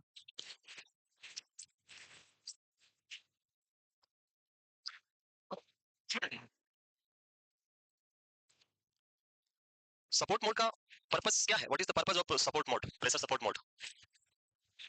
सपोर्ट करेगा तो उससे क्या होगा, लाइक एक पेशेंट है जिसको ब्रीथिंग डिफिकल्टी है, और अगर आप उसको सपोर्ट मोड प्रोवाइड करें तो उसकी डिफिकल्टी क्या हो रही है, रिजोल्व हो रही है। अगर आप उसको सपोर्ट मोड नहीं देंगे तो क्या होगा, जो डिफिकल्टी है वो इंक्रीज होगी या डिक्रीज होगी? इंक्रीज होगी। और आपको क्या करना पड़ेगा, अगर बहुत ज्यादा इंक्रीज होगी तो क्या बाइपेप काम करेगा बाद में? फिर हमें क्या करना पड़ेगा, पेशेंट को एनआईवी से इनवेजिव पे जाना पड़ेगा, इनवेजिव वेंटिलेशन पे जाना पड़ेगा। तो बाइपेप या सीपेप या जो सपोर्ट मोड, इसका एक पर्पस होता है, ये इंट्यूबेशन को डिले करवाते हैं, पेशेंट को इन्वेजिव मोड पे जाने से थोड़ा डिले करवाते हैं कि पेशेंट इसी के साथ भी अच्छे से काम कर सकता है अगर अर्ली स्टेज में यूज किया तो। So that is purpose of your support mode. Next so ये मैं बोला था प्रैक्टिस क्वेश्चन कौन बताएगा? यस बिलो के पास पीछे पीछे हाँ विदाउट व्हाइट शर्ट व्हाइट जो टी शर्ट नहीं पहना आप ही बताएंगे कल आए थे। यस पढ़ा चारों क्लासेज हमने पढ़ी वेंटिलेटर वाली तो कोई बोलेगा नहीं यही आंसर देंगे सिर्फ। सो this is the MCQ just read simply and give the answer. सब अपने मन में पढ़ेंगे आंसर इन्हीं को देना है बस।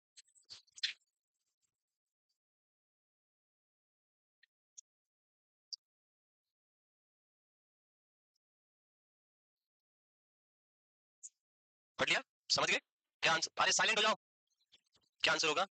ए according to you CMV right. A confusion doubt लग रहा है कुछ? इनकी नहीं सुननी है जो पास वाले होते हैं वो लाइक देयर इज एग्जांपल मैं एक एग्जांपल देता हूं साइलेंट हो जाओ सुनो पहले एक एग्जांपल। मैं एक एग्जाम देने गया और एग्जाम में जब मैं पहुंचा साइलेंट हो जाओ एग्जाम में पहुंचा और मैंने पेपर पढ़ा पेपर पढ़ने के बाद मुझे पता चल गया कि मेरे को कुछ भी नहीं आता अपना सिलेक्शन नहीं होगा। सो अब नहीं होगा तो नहीं होगा क्या कर सकते हैं। सो मैंने कहा ठीक है नहीं होगा तो क्या फर्क पड़ा देख लेंगे बात। सो मैं बैठ गया मस्त पास वाला बोलता है इतना जल्दी हो गया। हाँ अच्छा मैं उसने बोला 7 का मैंने 7 में बी थोड़ी देर बाद 11 मैंने सी 15 में ए। सो उसने आई थिंक 10-20 क्वेश्चन मुझे सबका आंसर बता दिया मैंने विदाउट क्वेश्चन तो देखा ही नहीं उसको भी समझ नहीं आ रहा बिना देखे बोल रहा बट मुझे भी पता है कि भाई उसको भी नहीं आता है उसका भी नहीं होना है और मेरा भी नहीं होना है क्यों इसको टेंशन है तू भी मस्त है तो लिख कर जो करना है। तो इसलिए ये लोग हो सकते हैं आपको ऐसे कुछ भी बता रहे हो तो आपके अकॉर्डिंग क्या राइट आंसर है? ए चलो बैठ जाओ हाँ बताओ वेरीफाई करोगे राइट आपको ही करना verify what will be the right answer है सी। ओके मैं एक बार रीड आउट करता हूं क्वेश्चन क्या है मुझे भी नहीं पता। The following mode of ventilation may be used for weaning of patients from the mechanical ventilation except. Question का सिंपल सा मीनिंग है कि जो 4 मोड है उनमें से 3 मोड को हम विनिंग के लिए यूज करते हैं और एक मोड जो विनिंग के लिए यूज नहीं करते हैं तो वो कौन सा है जिसको नहीं करते समझ गए बैठो।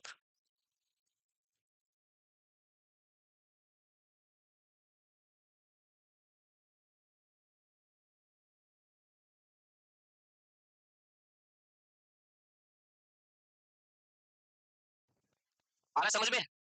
सो आपका आंसर बिल्कुल राइट था और हेजिटेट और घबराना नहीं है क्वेश्चन पढ़ के आ जाएगा आंसर कहीं नहीं जाएगा। और आप लोगों में भी कॉन्फिडेंस आ रहा है जिनको खड़ा नहीं करता हूँ। कोई है जो वॉलंटली कहना चाहता है सर मुझे खड़ा करके रोजाना? कोई है ऐसा जो चाहता है रोज मेरे को खड़ा करना है आपको है? और कोई एक दो तो हो गए वो तो पहले से ही है मैंने सेलेक्ट कर रखा है उनको और कोई नहीं है बाकी सब बस चलिए। सो यहाँ पे जो मैंने क्वेश्चन पुट किया है इसमें क्वेश्चन ने बोला है कौन सा मोड जो हम विनिंग के लिए यूज नहीं करेंगे एक्सेप्ट मींस नहीं करेंगे। सो जब हमने पढ़े थे मोड तो मैंने क्लियरली बताया कि जो सीएमबी मोड है वो पेशेंट के एफर्ट्स को क्या करेगा ब्लॉक करेगा और जब ब्लॉक करेगा तो उसमें विनिंग करना पॉसिबल नहीं है बाकी सारे में विनिंग पॉसिबल है। इसीलिए ऐसे एमबी में कर सकते हैं यहाँ कर सकते हैं यहाँ कर सकते हैं बट इसमें करना पॉसिबल नहीं है। और अगर विनिंग मोड फर्स्ट मोड पूछे तो फिर आंसर ऐसा MB is the first mode. Clear चलिए सो ए इज द राइट आंसर। ये तो हाँ जी है। सो मैक्सिमम है वो 30 mm ऑफ एचजी है प्रेशर। ऑक्सीजन का जो आप पूछ रहे हैं उसको हम बोलेंगे आगे मैं पढ़ाऊंगा दैट इज सेटिंग्स। इसके बाद अगला टॉपिक वही है जिसमें हम पढ़ेंगे FiO2 और मैं अभी इसलिए बता रहा हूं क्योंकि ये आती है मैं 3 क्वेश्चन पे पूछता हूं FiO2 SpO2 एंड SaO2 अभी ये बता दूंगा फिर पता चल जाएगा इसलिए मैं थोड़ी देर में आ ही रहा हूं इसी पा रहा हूं डोंट वरी। सो नेक्स्ट ये तो पढ़ लिया था हमने कल sedative drugs and neuromuscular blocking agent. There are 4 sedative drugs जो हमने कल पढ़ी थी propofol and in neuromuscular blocking agent we discussed 2 types one is on the basis of action one is on the basis of duration। action में 2 type depolarizing and non depolarizing एक याद रखनी only depolarizing सक्सेनल calling उसके लिए आपको reversal नहीं चाहिए। और सेकंड थी आपकी ड्यूरेशन पे short ultra short acting intermediate and long acting. Ultra short acting में फिर वही सक्सेनल कॉलिन देन शॉर्ट एक्टिंग में मेवा क्यूरियम एंड बाकी बची जो है P4 प्रोलॉन्ग याद कर लो पैनक्यूरियम बाकी सारी इंटरमीडिएट। नेक्स्ट वो ये तो कल वाली क्वेश्चन है वही वो कल पढ़ा था वही है। ओके इसमें एक जो इनका डाउट था वो मैं आपको क्लियर कर देता हूँ। इनका डाउट था कि पेशेंट जो है यहाँ पे क्या कर रहा है फाइट विद वेंटिलेटर और अगर हम पेनक्यूरियम देंगे पेनक्यूरोनियम तो इस ड्रग का जो ड्यूरेशन ऑनसेट ऑफ एक्शन था वो कितना था 3 टू ड्यूरेशन ऑफ एक्शन यही था और onset of action and duration था 60 टू 90 मिनट। तो इनका डाउट ये था कि अगर पेशेंट फाइट या बक कर रहा है और अगर आप ये ड्रग देंगे तो 3 से 5 मिनट बाद एक्शन करेगी लाइक अभी प्रॉब्लम हो रही है और अगर आप ड्रग ये देंगे तो 3 से 5 मिनट बाद एक्शन आएगा तो उस टाइम पीरियड में क्या होगा पेशेंट में तो प्रॉब्लम हो सकती है कॉम्प्लिकेशंस आ सकते हैं। यस सो बेसिकली जब भी हम पेशेंट को इंट्यूबेट करते हैं और वेंटिलेशन स्टार्ट करते हैं तो सबसे पहले इंट्यूबेशन तब होता है जब पूरी बॉडी रिलैक्स हो जाती है। इंट्यूबेशन कब करेंगे जब बॉडी रिलैक्स हो जाएगी। तो फर्स्ट हम देते हैं propofol for the sedation of the brain और यूर जो आगे पढ़ाऊंगा इंट्यूबेशन प्रोसेस वहां पढ़ेंगे तो लेरिंजियल रिफ्लेक्स है वो डिमिनिश करना है तभी ट्यूब अंदर जाएगा बाकी कभी ट्यूब अंदर जा सकता है आप ट्यूब तो क्या अंगुली डाल के दिखाओ अंगुली भी वापस बाहर आ जाएगी वोमिटिंग होगा आपको वो कब प्रिवेंट होगा जब लेरिंजियल रिफ्लेक्स क्या हो जाएगा डिमिनिश्ड तभी आप इंट्यूबेट कर पाएंगे। सो वो करना है प्रोपोफोल देखें और नहीं तो आपने जो दूसरी अदर पढ़ी थी इटोमिडेट या फिर जो भी ड्रग्स हमने 5 पेंटोन सोडियम जो दे सकते हैं, केटामाइन, और उसके साथ में हम देते हैं मसल रिलैक्सेंट। मसल रिलैक्सेंट का पर्पस है मसल को रिलैक्स करना, और मसल मेन रिलैक्स हमें करनी है डायफ्राम, क्योंकि मशीन जब वेंटिलेट करेगी तो डायफ्राम कंप्लीट रिलैक्स होना चाहिए, तभी वो इन्फ्लेट एंड डिफ्लेट कर पाएगा। अगर डायफ्राम पूरा स्ट्रेस्ड है तो वो मूव ही नहीं करेगा और वेंटिलेशन नहीं होगा। सो दो जगह में देनी होगी। अब यहाँ पे जैसे ही इंक्यूबेट किया, वेंटिलेशन स्टार्ट किया, उस टाइम हम ऑलरेडी ड्रग स्टार्ट कर चुके होते हैं, लाइक पेनक्लोरिन दिया आपने या रोक्लोरिन दिया, जो भी दिया, जैसे रिलैक्स हुआ हमने इंक्यूबेट कर दिया और वेंटिलेशन स्टार्ट कर दिया। ये ड्रग का, ये जो फाइटिंग का बात हम यहाँ पे कर रहे हैं, फाइटिंग होने का रीजन क्या है? What is the cause for fighting? Consciousness तो है, लेकिन कॉन्शियसनेस के बाद में अगर आगे जाए डिटेल में तो फाइट कौन करवा रहा है? ब्रेन करवा रहा है या मसल करवा रही है? That is muscular problem. Muscles जो रिलैक्स थी वो क्या हो गई, वापस अपनी स्ट्रेंथ गेन कर लिया, इसकी वजह से वो बीट कर रही है, और तभी तो फाइटिंग हो रहा है। सो ब्रेन सेडेट है या नहीं है वो आपके पर्सन की स्लीपनेस से पता चलेगा। पर्सन उठ जाएगा, नींद आ जाएगी, नींद जो आ रही है वो खुल जाएगी, लेकिन पर्सन का मसल रिलैक्स है या नहीं है वो पता चलेगा फाइटिंग से। सो अगर फाइटिंग कर रहा है मतलब मसल रिलैक्स नहीं है। मे बी पर्सन सो रहा है, सेडेटिव दे रखा है, लेकिन उसका मसल रिलैक्स नहीं है। सो ये कब होगा? जैसे मैंने ये पेनक्लोरिन दिया सुबह 10 बजे 10 एम पे दिया, तो इसका इफेक्ट कितने टाइम तक रहेगा? 60 टू 90 मिनट। मींस जब 60 मिनट पे ये पहुंचेगा तब इसका इफेक्ट पीक होगा, हाईएस्ट होगा, और 90 मिनट तक जाते जाते इसका इफेक्ट क्या होता जाएगा? जैसे मैं अगर ग्राफ बनाऊं यहाँ पे, तो ये जब 60 मिनट आएगा, यहाँ पे 60 मिनट्स है, ओके, ये एक्स ऑन ये आपका इफेक्ट है, और ये टाइमिंग, तो यहाँ 60 मिनट आया तब हाईएस्ट था। फिर 60 के बाद जैसे आगे जाएगा, जब ये 90 पे पहुंचेगा तो इफेक्ट धीरे धीरे क्या होगा? कम होता जाएगा, और जब इफेक्ट कम होगा तब पर्सन क्या करेगा?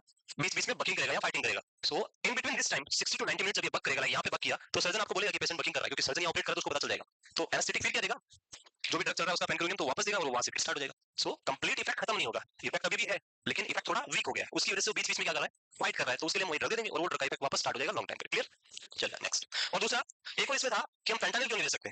फेंटानिल क्यों नहीं ले सकते? सो अगर हम चारों ड्रग की बात करें तो जो आपका मसल रिलैक्सेंट है वो सिर्फ कौन सा है? पेनक्लोरियम है। जो हमें चाहिए वो भी कौन सा चाहिए? मसल रिलैक्सेंट चाहिए। Fentanyl is a type of drug which work on opioid receptor and opioid work on brain, brain को सेडेट करेगा, तो सेडेटिव नहीं देना हमें, मसल रिलैक्सेंट चाहिए, तो आंसर क्या है? पेनक्लोरियम। Next, winning. सो कल हमने बात किया था विनिंग करने के लिए क्या क्राइटेरियाज होंगे, criterias for weaning. So there are 3 basic criteria जो हमें यहाँ पे देखना है।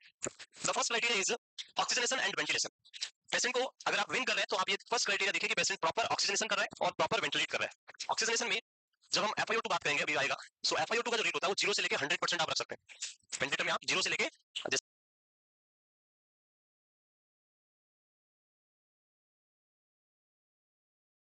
वेंटिलेटरी मास में अलग परसेंटेज आते हैं, अलग अलग, वैसे वेंटिलेटर से हम कितना दे सकते हैं? Maximum up to 100%। वो आपके पास ऑप्शन है, आप नोट सेट कर सकते हैं 10 पे 20 30 40 50 जितना आपको रखना है।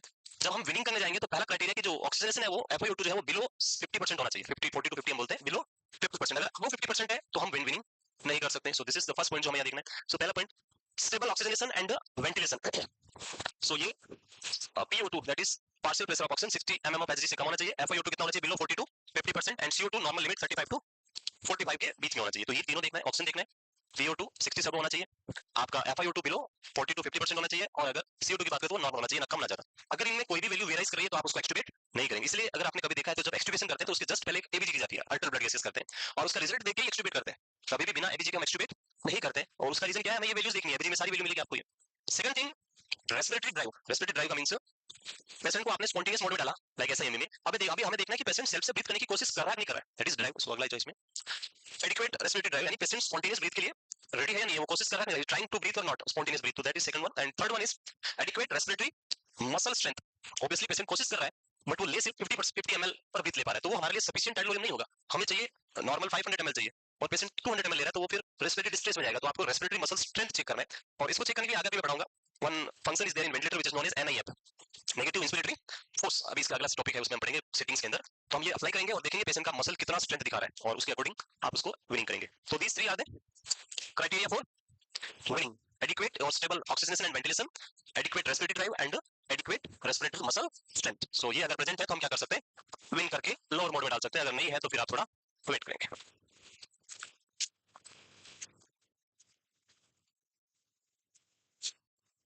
ये क्लियर?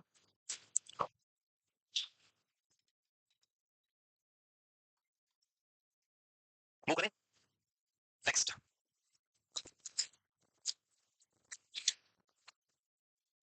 लिख लिया?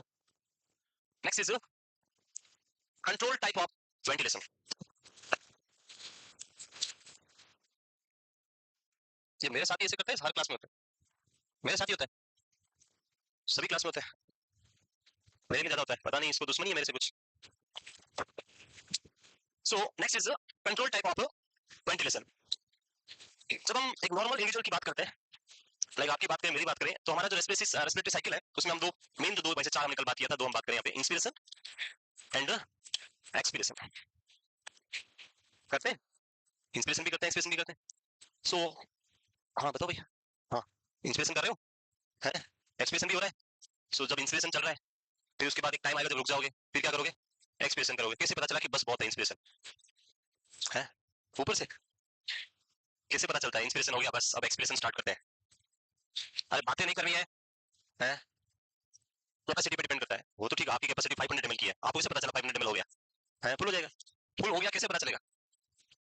अरे वो देखो पीछे, देखो आपके पीछे खड़े हैं, नहीं खड़े हैं, नहीं पता, बैठ जाओ। सो होता है ये, this is very common. Like अभी मैं भी ब्रीथ कर रहा हूँ तो एक टाइम तो आता है जब मैं इंस्पिरेशन बंद कर देता हूँ, फिर क्या स्टार्ट करता हूँ, एक्सपिरेशन करता हूँ। तो भाई कैसे, हाउ इट इज, कौन कैसे पता चल रहा है? तो हमारे बॉडी में दो सेंटर है जिनको हम बोलते हैं primary respiratory centre and secondary या एसेसरी रेस्पिरेटरी सेंटर। दो सेंटर होते हैं, मेन एंड एसेसरी या प्राइमरी और secondary. Primary centre present in our middle oblongata and accessory और secondary present in our pons. और ये दोनों सेंटर क्या करते हैं, आपके रेस्पिरेशन को कंट्रोल करते हैं। Inspiration and expiration is controlled by these two centres. ये दोनों का काम है कंट्रोल करना। जैसे उनको पता चलेगा कि मसल का जो पावर जितना स्ट्रेच होना था उतना हो गया, तो वो ऑटोमेटिकली इंस्पिरेशन बंद करेंगे, इंस्पिरेशन को एक्सपिरेशन को स्टार्ट करेंगे। सो वो उनका अपना रोल है दोनों का, मिडिल ऑब्लिंगेटा एंड पोन्स का। अब हम बात कर रहे हैं पेशेंट किस पे है, वेंटिलेटर पे। और वेंटिलेटर पे तो हमने पेशेंट के मिडिल ऑब्लिंगेटा और पोन्स को क्या कर दिया, क्या कर दिया, सेडेट कर दिया, उसको तो सुला दिया हमने ड्रग देके, वो तो काम कर ही नहीं रहा है, काम कौन करेगा, वेंटिलेटर। और वेंटिलेटर के पास कोई मिडिल ऑब्लिंगेटा एंड पोन्स तो होता है क्या, इधर एक मिडिल ऑब्लिंगेटा लगा दे, पोन्स लगा दे इसमें, वो तो कुछ नहीं है, वो मशीन है। देन मशीन के अंदर कैसे पता चलेगा कि इंस्पिरेशन हो गया, एक्सप्रेशन स्टार्ट करो, एक्सप्रेशन हो गया, इंस्पिरेशन स्टार्ट करो। तो इसी को आइडेंटिफाई करने के लिए जो अगला टॉपिक जो आपने लिखा अभी, the control mode of ventilation, की वेंटिलेशन में कैसे हम कंट्रोल करेंगे इंस्पिरेशन को, कैसे कंट्रोल करेंगे expression. So it can be controlled by three types, that is PCV, VCV and TCV. Pressure control ventilation, volume control ventilation and time controlled ventilation. आप ventilation को with the help of pressure control कर सकते हैं। You can control the ventilation with the help of pressure, you can control the ventilation with the help of volume and with the help of time. आप ventilation को easily क्या कर सकते हैं, control कर सकते हैं। सो क्या होता है इनमें, देखते हैं one by one. So first जो टाइप हम पढ़ेंगे, these are the three types, pressure control, volume control and time control. First type is pressure control ventilation. जैसे हमने पढ़ा था कि कंट्रोल मोड हम किस में सेलेक्ट करेंगे, एसआईएमवी कब देंगे एंड प्रेशर सपोर्ट कब यूज करेंगे। As like in which patient we use the pressure control, in which patient we use the volume control and in which patient we use the time control। जब आप ventilation के लिए देख जाएंगे तो आप देखेंगे वहां स्क्रीन पे लिखा होता है like AC VC, AC PC, ऐसे मेंशंस होता है, या सीएमवी एसी, और sorry CMV VC not AC, या सीएमवी पीसी। सो यहाँ पे आप एसी मोड मतलब असिस्ट कंट्रोल यूज कर रहे हैं, और उसमें कंट्रोल किस टाइप का है, वॉल्यूम कंट्रोल है। असिस्ट कंट्रोल में यहाँ कौन सा कंट्रोल है, प्रेशर कंट्रोल है। सीएमवी है लेकिन कंट्रोल कौन सा है, वॉल्यूम कंट्रोल। सो ये आपको स्क्रीन पे दिखेंगे, वेंटिलेटर की स्क्रीन के ऊपर मोड जो लिखा होगा उसके ऊपर लिखा रहता है। बट कैसे हमें पता कैसे चलेगा, वो आपको इंपॉर्टेंट ध्यान रखना। तो स्टार्ट करें पहला, first is pressure control ventilation. तो देखिए प्रेशर कंट्रोल में क्या होगा, ये लंग्स है। सो लंग्स की बात करें तो lungs is a type of balloon, balloon की तरह है, एंड बलून की कैपेसिटी होती है, यस सुनो, आप एयर फिल करते हैं, बलून को इन्फ्लेट करते हैं, तो एक लेवल के बाद वो फट जाता है अगर आप नहीं रुकेंगे तो। So there is capacity. हम लंग की बात करें, lung is also elastic tissue, और इसमें भी एक कैपेसिटी होती है, एक प्रेशर जनरेट कर सकते हैं। सो हमारे लंग्स में कितना प्रेशर जनरेट कर सकते हैं, कितना प्रेशर तक जा सकते हैं हम, अगर उससे ज्यादा गए तो ट्रॉमा हो सकता है। Normally we will go for 30 mm of HG. Okay, pressure कब जनरेट होता है, किसी भी थिंग में प्रेशर कब जनरेट होता है, लाइक बलून है उसमें कब प्रेशर जनरेट होगा, एयर तो ठीक है, एयर तो आप फूंक मार रहे हो, इधर से बलून को काट दिया, इधर से फूंक मार रहे हो, उधर से निकल आएगा, प्रेशर जनरेट होगा। सो प्रेशर कब जनरेट होगा, जब एक क्लोज केविटी या क्लोज चेंबर होगा, तभी क्या होगा, प्रेशर जनरेट होगा। लाइक हमारा साइकिल का या मोटरसाइकिल या कार का जो ट्यूब टायर होता है, उसमें अगर पंक्चर है तो उसमें प्रेशर जनरेट होता है, पंक्चर लगती सारी एयर निकल जाती है, आप कितनी एयर भरो उसमें, लेकिन पंक्चर सही करने पे वो प्रेशर जनरेट होता है। सेम सो लंग्स भी एक टाइप का क्या है, क्लोज चेंबर है, इसलिए हम इसमें क्या जनरेट कर सकते हैं, प्रेशर जनरेट कर सकते हैं। और ये जो प्रेशर जनरेट जो हम करेंगे, वो पहला मोड हम उसी पे जो कंट्रोल पढ़ रहे हैं उसी पढ़ रहे हैं। ये कौन से टाइप का कंट्रोल है, प्रेशर। वेंटिलेटर में जैसे आप प्रेशर कंट्रोल सेलेक्ट करेंगे, जिसे आपने सेलेक्ट किया कंट्रोल टाइप में प्रेशर कंट्रोल, देन वो पूछेगा आपको कि कितना प्रेशर, प्रेशर कंट्रोल आपने ले लिया तो मुझे कितना प्रेशर डालना है। सो आपको सेट करना है बिलो 30, जो भी आपके डॉक्टर ने बोला है। लाइक फॉर एग्जांपल हमने सेट कर दिया 25 mm ऑफ एचजी। सो जैसे ही आपने 25 mm ऑफ एचजी सेलेक्ट किया, it means this control mode, जहां यहां से जो इंस्पिरेशन होगा एयर अंदर जाएगा, ये एयर अंदर जाके इसमें क्या जनरेट करेगा, प्रेशर। और ये प्रेशर कहां पहुंचेगा, 25 mm ऑफ एचजी।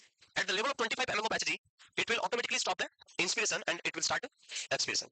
सो यहाँ पे कंट्रोल किसके थ्रू हो रहा है, pressure, with the help of pressure. एक प्रीसेट प्रेशर है जो आपने किया था, और वो प्रीसेट प्रेशर अचीव होते ही ऑटोमेटिकली इंस्पिरेशन क्या हो जाएगा, stop. In this mode ventilator does not count the volume of air, कितना एयर अंदर गया उसको काउंट नहीं करेगा, 1 लीटर गया, 2 लीटर गया, 5 लीटर गया, वो मतलब नहीं है। वो सिर्फ किसको मेजर करेगा, प्रेशर को। एंड कितने टाइम में गया उसको भी मेजर नहीं करेगा, it will only count the pressure inside the lungs. Ventilator की स्क्रीन पे प्रेशर को काउंट करेगा, और ऑटोमेटिकली कब इंस्पिरेशन स्टॉप करेगा, when pressure reach to a preset value जो आपने सेट करी वहां पहुंचती स्टॉप, और अगला प्रोसेस एक्सपिरेशन स्टार्ट हो जाएगा। So this is pressure control ventilation. अब इसमें प्रॉब्लम क्या होती है, देखिए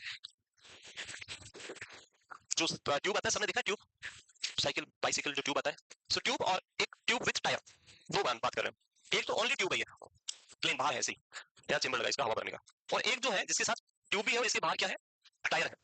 ठीक है, दोनों में हम प्रेशर जनरेट कर सकते हैं। नाउ आपको इन दोनों के अंदर प्रेशर जनरेट करना है 50 mm ऑफ एचजी का। दोनों में कितना प्रेशर चाहिए? 50 mm ऑफ एचजी। अगर मैं आपसे पूछूं कि कौन से थिंग के अंदर, ओनली ट्यूब ए और ये ट्यूब विद टायर बी, किसके अंदर आपको amount of the air volume ज्यादा चाहिए होगा 50 mm ऑफ एचजी का प्रेशर लाने के लिए, या दोनों में सेम चाहिए? वॉल्यूम किसमें ज्यादा चाहिए होगा, या दोनों में सेम चाहिए? क्या दोनों में सेम से 50 mm ऑफ एचजी जनरेट हो सकता है? इसमें क्या चाहिए और इसमें क्यों? बिकॉज इसके आउटसाइड हमने क्या कर दिया, एक रेजिस्टेंस लगा दिया। इसका जो इन्फ्लेट होने वाला जो पावर था, कॉन्फ्रेंस जो था, ट्यूब जो होता है वो क्या होता है, इन्फ्लेट होता है। जब बाहर रहेगा, विदाउट टायर रहेगा तो इन्फ्लेट हो जाएगा, और उसकी वजह से वो सेट प्रेशर अचीव करने में आपको बहुत ज्यादा एयर फिल करना पड़ेगा। लेकिन अंदर हमने ट्यूब और बाहर टायर लगा दिया, तो उसके बाहर एक रेजिस्टेंस आ गया, कॉन्फ्रेंस उसका क्या हो गया, कम हो गया, और कॉन्फ्रेंस कम होने से कम एयर में आपको क्या हो जाएगा, ज्यादा प्रेशर मिल जाएगा। समझ रहे हैं? Same thing also implement on our lungs. अगर in any case if the lung complex का मतलब समझते हैं, कॉम्प्लेक्स मींस इलास्टिसिटी, खींच रबड़ वाली जो प्रॉपर्टी होती है ना, दैट इज कॉम्प्लेक्स पावर। आप रबड़ को पुल करते हैं, छोड़ते हैं, वापस आ जाता है, पुल करते हैं, छोड़ते हैं, this is the complex. So lungs में कॉम्प्लेक्स होता है। इन any case if the complex power is high, अगर किसी पर्सन का कॉम्प्लेक्स ज्यादा है तो उस पर्सन में आपको सेट प्रेशर अचीव करने के लिए वॉल्यूम ज्यादा चाहिए होगा। एंड अगर किसी पर्सन का कॉम्प्लेक्स पावर कम हो गया, like in case of you are giving drug like doxorubicin और नॉट डॉक्सोरुबिसिन, सॉरी, ब्लोबाइसिन और बुसरपेट इन कीमोथेरेपी, याद है?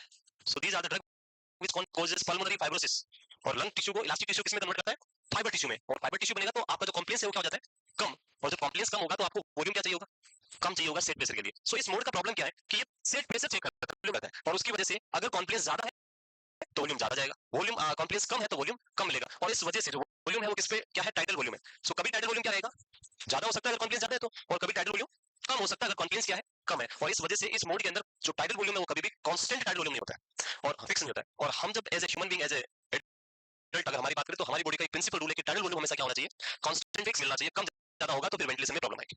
सो इस मोड का नेगेटिव पॉइंट क्या हो गया, it does not provide a constant tidal volume, और टाइडल वॉल्यूम में वेरिएशन होने की वजह से हम इसको लॉन्ग टर्म यूज नहीं करते। तो एक पॉइंट हट गया कि कब यूज नहीं करेंगे, तो आप बोल सकते हैं इजीली, लाइक मैं बोलूं कि आईसीयू में पेशेंट है जिसको 6 महीने वेंटिलेट करना है, तो आप प्रेशर कंट्रोल ले सकते हैं? नहीं, क्योंकि वो लॉन्ग टर्म में जाएगा तो नहीं लेंगे। हम इसको कब यूज कर सकते हैं, शॉर्ट टर्म के लिए, indication short term, like surgery करनी है 1 आवर की, तो हम क्या कर सकते हैं, प्रेशर कंट्रोल मेडिसिन ले सकते हैं। So most probably use in short term cases, like in OT, operation theatre में सबसे कॉमन हम इसी को यूज करते हैं। So the first is, okay ये वापस आ गया 2 बार, इसको तो आगे चलेंगे।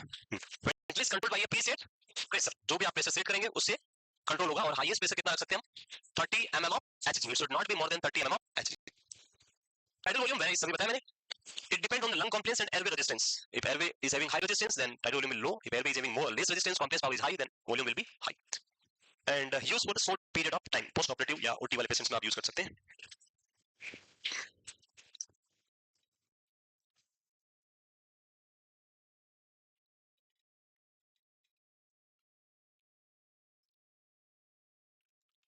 सो ये कंप्लीट होने के बाद मैं आपको कंडीशन दूंगा जहां पे आपको बताना है कौन सा मोड लेंगे और कौन सा कंट्रोल टाइप लेंगे। ठीक है?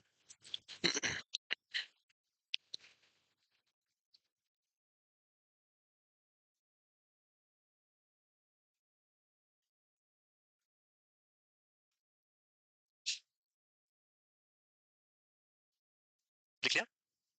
वो करें? The next one is volume control ventilation, VCV।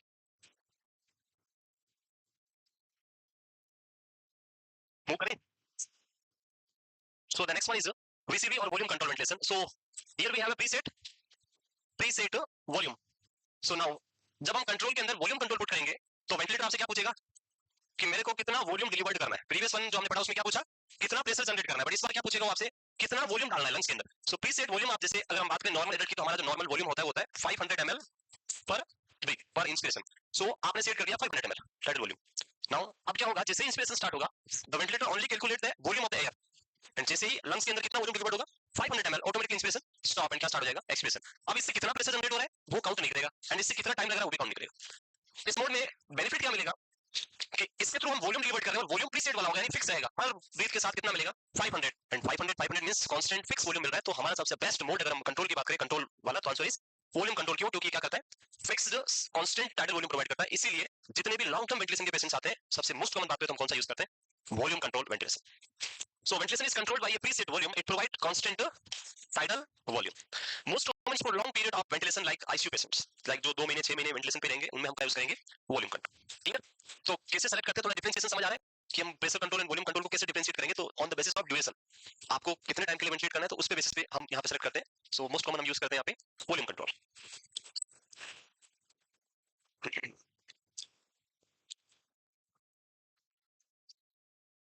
The next one is time control ventilation.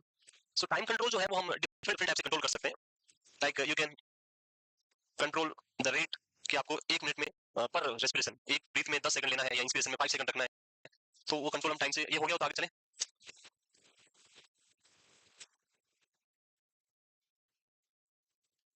वो करें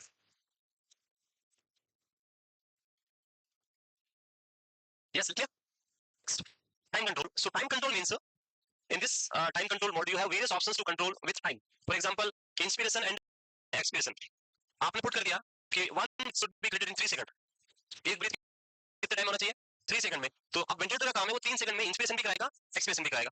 अब वो एक सेटिंग आपसे पूछेगा और वो है 3 सेकंड में करना है जिसमें इंस्पिरेशन भी होना चाहिए और एक्सपिरेशन भी होना चाहिए, तो मुझे इंस्पिरेशन कितने टाइम में करना है, एक्सपिरेशन कितने टाइम में करना है, और इसको हम वेंटिलेटर में या नॉर्मल जो हमारा रेस्पिरेटरी होता है उसमें बोलते हैं आई ई रेशो, इसको क्या बोलते हैं आई ई रेशो। तो वेंटिलेटर आपसे पूछेगा कि आई ई रेशो कितना रखना है, आई ई रेशो, आई का मतलब इंस्पिरेशन एक्सपिरेशन रेशो यानी कितना टाइम इंस्पिरेशन एक्सपिरेशन कितना टाइम, तो नॉर्मल अगर हम बात करें तो आई रेशो इज 1:2। ये जो नॉर्मल हमारी आपकी अभी जो करंट है वो क्या है, इंस्पिरेशन अगर 1 सेकंड में हो रहा है तो एक्सपिरेशन 2 सेकंड में होगा। If you are taking 10 second for inspiration then expiration will be done in 20 second, so just double of inspiration expiration का टाइम होता है, तो ये आपको डालना पड़ेगा। अगर आपने 1:2 डाला तो वेंटिलेटर क्या कराएगा, 1 सेकंड में इंस्पिरेशन कराएगा, 2 सेकंड में एक्सपिरेशन कराएगा। अब चाहे उसमें कितना भी एयर अंदर जाए, कितना भी प्रेशर जनरेट हो, वो वेंटिलेटर का काम है, हमारा काम जो था उसको बता दिया। अगर 2:2 रखा तो सेम टाइम में करेगा इंस्पिरेशन एक्सपिरेशन को, जो भी आप सेट करेंगे वैसा। उसके साथ में आप अदर थिंग्स को भी लाइक आपको ये इंस्पिरेशन एक्सप्रेशन कंट्रोल नहीं करना टाइम से, आप चाहते हैं कि पेशेंट के अंदर टाइटल वॉल्यूम को कंट्रोल करना है मुझे, सो आप टाइटल वॉल्यूम टाइम डाल सकते हैं कि पेशेंट को मुझे 200 ml देना है और टाइम जो है इसका 3 सेकंड रहेगा, तो वेंटिलेटर क्या करेगा 3 सेकंड में 200 डिलीवर करेगा एंड उसी को जो आई रेशो आप सेट करेंगे उसके अकॉर्डिंग बाहर निकाल देगा। सो आप कोई भी सेटिंग को टाइम के साथ इसमें क्या कर सकते हैं, फिक्स कर सकते हैं और उसको हम दे सकते हैं। और ये जो सेटिंग हम बेसिकली यूज करते हैं मोस्ट कॉमनली वो करते हैं पीडियाट्रिक पेशेंट या बच्चों के लिए, क्योंकि बच्चों के अंदर लंग्स स्मॉल है, छोटे लंग्स और उनका रेस्पिरेशन भी इरेगुलर होता है, कभी बच्चा बहुत फास्ट करता है कभी धीरे करता है, नॉर्मल जो बच्चा होता है, तो वहां पे हमें बच्चों को एक कांस्टेंट फिक्स रेट के साथ मेंटेन करना है, तो वहां टाइम कंट्रोल बेस्ट होता है। आप वॉल्यूम भी उसमें फिक्स कर देंगे कि इतना ही देना है, आप इंस्पिरेशन का टाइम फिक्स कर देंगे, एक्सपिरेशन फिक्स कर देंगे, रेट फिक्स कर देंगे अकॉर्डिंग टू टाइम, तो वो सारी चीजें कांस्टेंट फिक्स मिलेगी और कॉम्प्लिकेशन होने के चांसेस नहीं रहेंगे, क्योंकि लंग्स का कॉम्प्लेक्स बच्चे में बहुत कम है, अभी इमेच्योर लंग है, आप थोड़ा सा भी वॉल्यूम ज्यादा दे दिया तो लंग फट जाएगा। लाइक आपने प्रेशर सपोर्ट रखा, प्रेशर कंट्रोल मोड, और आपने उसमें 10 प्रेशर रखा और 10 से मान लीजिए 500 ml डिलीवर हो गया अंदर, तो लंग फट जाएगा, पता ही नहीं चलेगा आपको, क्योंकि लंग जो वेंटिलेटर सिर्फ प्रेशर को मेजर करेगा वॉल्यूम को नहीं करेगा, लेकिन इसमें सारा मेजर किया जा सकता है टाइम कंट्रोल में, इसीलिए हम कौन सा बच्चों में देते हैं time control ventilation, so it is please time and commonly used for paediatric patients. Clear? So this is the control type of ventilation. Next आता है सेटिंग्स फॉर वेंटिलेटर। जब आप कोई वेंटिलेटर देखोगे तो उसमें क्या क्या सेटिंग्स हमें डालनी होती है और किसे आप उसको सेलेक्ट करेंगे, क्या रखेंगे आप, तो मोड और कंट्रोल क्लियर हो गया। यस, लाइक अगर हम बात करें एक पेशेंट आता है इमरजेंसी के अंदर and patient is suffering with head injury के साथ और patient completely unconscious coma state में है एंड जो इमरजेंसी जो डॉक्टर है वो आपसे पूछ रहा है कि पेशेंट को वेंटिलेटर पे रखना है, तो अब आप उसको कौन सा मोड और कौन सा कंट्रोल सेलेक्ट करेंगे, which mode you will select and yes CMB mode select करेंगे और वॉल्यूम कंट्रोल आप सेलेक्ट करेंगे। So why CMB mode, why not assist control, patient तो अनकॉन्शियस दोनों में चाहिए, असिस्ट कंट्रोल में भी चाहिए, सीएमबी में भी चाहिए, लॉन्ग टर्म में हाँ इसमें सीएमबी मोड में तो सीएमबी करोगे सेलेक्ट, करनी है लंग इंजरी है। अभी पढ़ो एक बार कि सीएमबी मोड लॉन्ग टर्म में यूज करते हैं या शॉर्ट टर्म में यूज करते हैं। देखो ब्रेन इंजरी हो, पेशेंट कोमा में हो, ये इंडिकेशन, ये मतलब नहीं है कि पेशेंट अब लॉन्ग टर्म ही रहेगा, 6 महीने जाएगा, तो 1 साल बाद ही उठेगा। पेशेंट कभी भी अपनी कॉन्शियसनेस गेन कर सकता है, वो हम नहीं बोल सकते कि कब होगा, कल ही हो जाएगा, पता होता है फिल्मों में देखा ना, 6 महीने तक कुछ नहीं किया, हाथ थोड़ा ऐसे हिलाया, अगले मोमेंट में उठ के खड़ा हो गया, सो कभी भी आ सकता है उसकी कॉन्शियसनेस। बट हम ये एजम्पशन कर रहे हैं कि पेशेंट को वेंटिलेशन लॉन्ग टर्म के लिए चाहिए होगा, इसको हम ऐसा नहीं कि 2 दिन बाद कोई घर चला जाएगा।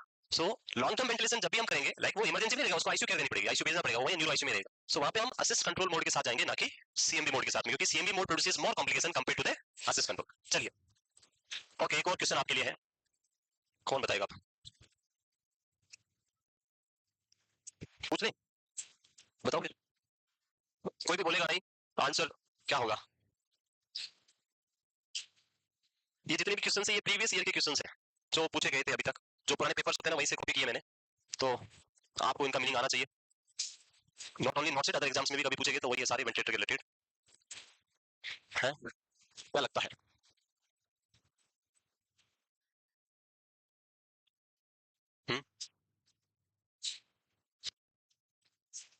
नो आइडिया है, अरे रुक जाओ भाई रुक जाओ, पता नहीं है इनको, क्वेश्चन ही समझ नहीं आ रहा, चलो कोई नहीं बैठ जाओ, आप बताएंगे, बताओ आप नहीं, हाँ ठीक है आप ही बताओ, ये बता रहे हैं आप, inspiratory flow is low, okay देखते हैं, मैं पढ़ूंगा तब, मैं भी क्वेश्चन पढ़ा नहीं, बैठ जाओ। चलो और कौन बताएगा, यस एक का, हाँ बताओ भाई, क्या आपका आंसर होना चाहिए, आप नहीं, अरे आप आगे नहीं पीछे, हाँ है, ये होगा, ये तो इन सब ने बताया, आपका क्या है, आपका भी यही है, इनका कॉपी तो नहीं कर रहे हो है, फिर मैं पूछूंगा क्वेश्चन क्या कह रहा है, फिर ये बताना पड़ेगा बाद में है। क्वेश्चन समझ आया? नहीं आया? फिर क्वेश्चन समझ नहीं आया तो ये कैसे होगा? है समझ आया? कोई बात, चलो बैठ जाओ। सो कोई और है जो बताना चाहता है, ए के अलावा कोई है?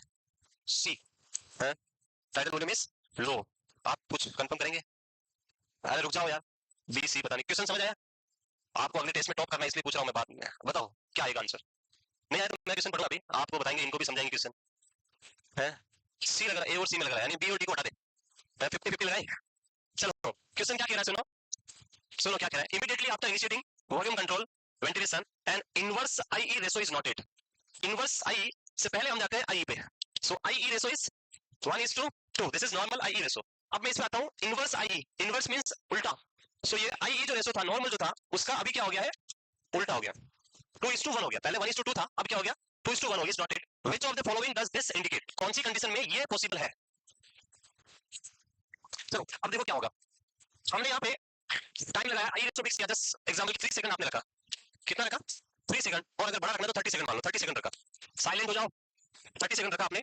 और रेशो कितना रखा हमने नॉर्मली 1:2, यानी 10 सेकंड क्या होगा, इंस्पिरेशन होगा एंड 20 सेकंड एक्सपिरेशन होगा। अब हमेशा ध्यान ये रखें कि एक वेंटिलेशन 30 सेकंड ही हो सकता है इस रेशो के अकॉर्डिंग। अगर 30 सेकंड में नहीं हुआ तो वेंटिलेशन वहीं पे स्टॉप हो जाएगा, नेक्स्ट स्टार्ट हो जाएगा, क्योंकि टाइम सबका फिक्स है। होता है हम कुछ टाइम के साथ गेम खेल रहे हैं तो फिक्स होता है। लाइक जैसे आपका 1.5 आवर का टाइम है पेपर का, अब आपने 100 अटेम्प्ट कर लिया तो ठीक है, 90 किया तो 90, अब नहीं कि आपको आगे बढ़ा देगा तो एक और ले लो। वैसा यहाँ पे है कि आपके पास 30 सेकंड है जिसमें इसको कंप्लीट करना है, और इसको करने के लिए 1:2 का रेशो आप यूज करें तो इसका मतलब 10 सेकंड क्या करेंगे, इंस्पिरेशन 20 सेकंड। और जो 10 सेकंड इंस्पिरेशन होगा उसमें कौन से टाइप का कंट्रोल है, वॉल्यूम कंट्रोल। मींस कोई ना कोई प्रीसेट वॉल्यूम दिया हुआ है। जस्ट फॉर एग्जांपल ले लीजिए कि आपने वॉल्यूम दिया 300, इट मींस 300 ml को 10 सेकंड में अंदर लेना है और उसको 20 सेकंड में बाहर निकालना है। अब यहाँ क्या हो गया, उल्टा हो गया। उल्टा क्या हुआ कि पर्सन 300 ml वॉल्यूम ले रहा है लेकिन इसमें टाइम क्या लग रहा है, ज्यादा, 10 की जगह 20 सेकंड लग रहा है। 300 ml को इन करना है लेकिन टाइम क्या लग रहा है, ज्यादा लग रहा है। सो ऐसा कब पॉसिबल है, when inspiratory flow is low, जो एयर आपके लंग्स में जा रही है अगर वो धीरे धीरे बहुत कम जा रही है तो 300 ml को पहुंचने में ज्यादा टाइम लगेगा, कम लगेगा, ज्यादा टाइम लगेगा। When pressure is high, high pressure के साथ जाएगी तो वॉल्यूम ज्यादा डिलीवर होगा या कम, ज्यादा होगा, तो उसमें तो टाइम इंस्पिरेटरी कम होगा, तो ये तो गलत हो गया। When tidal volume is low, like ये 300 हम सेट किया हुआ है, अगर टाइडल वॉल्यूम 300 से 200 है, पर्सन 200 ही लिया है इंस्पिरेशन में, तो 300 को लेने में ज्यादा टाइम लगेगा या 200 को ज्यादा टाइम? 300 ml लेने में ज्यादा टाइम लगेगा, अगर 200 लिया है तो उसमें कम टाइम लगेगा, मींस इंस्पिरेटरी टाइम तो कम आना चाहिए अगर टाइडल वॉल्यूम लो है तो। सो ये भी क्या है, चलो। And mandatory rate is low, mandatory rate means respiratory rate जो है वो लो रखी हुई है। लाइक अगर आपने 15 रखी है उसकी जगह 10 रखी है, 10 ही रखी है, तो आपके पास टाइम ही टाइम है, आपके पास एक ब्रीथ को कंप्लीट करने के लिए ज्यादा टाइम मिलेगा, तो आप इंस्पिरेटरी टाइम आपके पास नॉर्मल से भी कम टाइम में आप कर सकते हो, लंबा टाइम आपके पास अवेलेबल है। तो ये तो कंट्रोल नहीं इसका। तो आंसर क्या है, अरे सिंपल सा एग्जांपल, जो हमारे छत पे टैंक होता है, घर पे टैंक होता है और एक पानी का पाइपलाइन लगा है उसको भरने के लिए होता है। अब उससे पंप से पानी धीरे धीरे जा रहा है तो टाइम ज्यादा लगेगा कम, ज्यादा लगेगा, और उससे फास्ट जा रहा है तो टाइम कम लगेगा। That is a simple complex. तो आंसर इनवर्स कब होगा, जब इंस्पिरेटरी फ्लो क्या होगा, लो। और अगर हम बात करें कि इंस्पिरेटरी टाइम कम लग रहा है तो मींस इंस्पिरेटरी फ्लो क्या है, बहुत ज्यादा। चलिए आगे, so right answer is D. यहां से ओके, चलो अगले उसमें पढ़ेंगे सेटिंग में। Next is phase of ventilation. कितनी फेज होती है फेज ऑफ वेंटिलेशन, कल बताई थी। There are 4 phase of ventilation, inspiration, inspiratory pause, expiration, expiratory pause. So phase को समझने के लिए सिंपल सा ग्राफ बनाते हैं यहाँ पे। दिस इज द टाइम, नीचे क्या है, ड्यूरेशन या टाइम है, और इधर है प्रेशर, दिस इज प्रेशर। सो जब भी पर्सन इंस्पिरेशन करेगा तो लंग्स का प्रेशर इंक्रीज होगा या decrease, it will increase. So this will be inspiratory phase, जहां पे प्रेशर इंक्रीज हो रहा है। आफ्टर कंप्लीशन ऑफ इंस्पिरेशन, जो भी आपने हाईएस्ट प्रेशर आप लेना वाला थे वो ले लिया, उसके बाद अब क्या स्टार्ट होगा, अगला process. So for fraction of second, second के भी बहुत छोटे से टुकड़े के लिए क्या होता है, ये कुछ सेकंड के लिए थोड़ा सा क्या आता है, ऐसे पोज आता है, जिसको हम बोलते हैं inspiratory pose. And the person will undergo expiration, slowly slowly the pressure will decrease. And यहां पहुंचने के बाद मैं डिपेंड कर ले रहा हूं ताकि समझ पाए आप। दिस इज यहां आने के बाद कुछ सेकंड के लिए वापस आएगा एक्सपिरेटरी पोज, एंड देन फिर again inspiration, inspiratory pause, expiration, expiratory pause. So this is that graph. आप अगर वेंटिलेटर में भी देखेंगे तो ऐसे ही ग्राफ बनता है, जब भी आप कभी स्क्रीन देखोगे तो वहां देखोगे, सो इसी तरह का ग्राफ आपको बनता हुआ दिखेगा। इसमें मैं नाम लिख देता हूं सारे। This is inspiration, this is inspiratory pause, expiration and expiratory pose. कुछ और चीजें समझने हैं, और वो है पहला पॉइंट इस ग्राफ के अंदर। अगर मैं प्रेशर की बात करूं तो हाईएस्ट प्रेशर कहां दिख रहा है पूरे ग्राफ में, when the inspiration is ended. जब इंस्पिरेशन क्या होता है, एंड होता है, और उसके बाद क्या स्टार्ट होने वाला है, इंस्पिरेटरी पोज स्टार्ट होता है। पोज में तो थोड़ा सा क्या हो गया, कम हो गया। इंस्पिरेशन के टाइम पे क्या मिलता है आपको, हाईएस्ट। तो highest pressure during ventilation is during the end of inspiration. जब इंस्पिरेशन एंड होता है तब हाईएस्ट प्रेशर होता है। This highest pressure is known as PIP, peak inspiratory pressure. Peak inspiratory pressure, PIP क्या है, peak inspiratory pressure. So this is the peak inspiratory pressure, जो highest pressure है।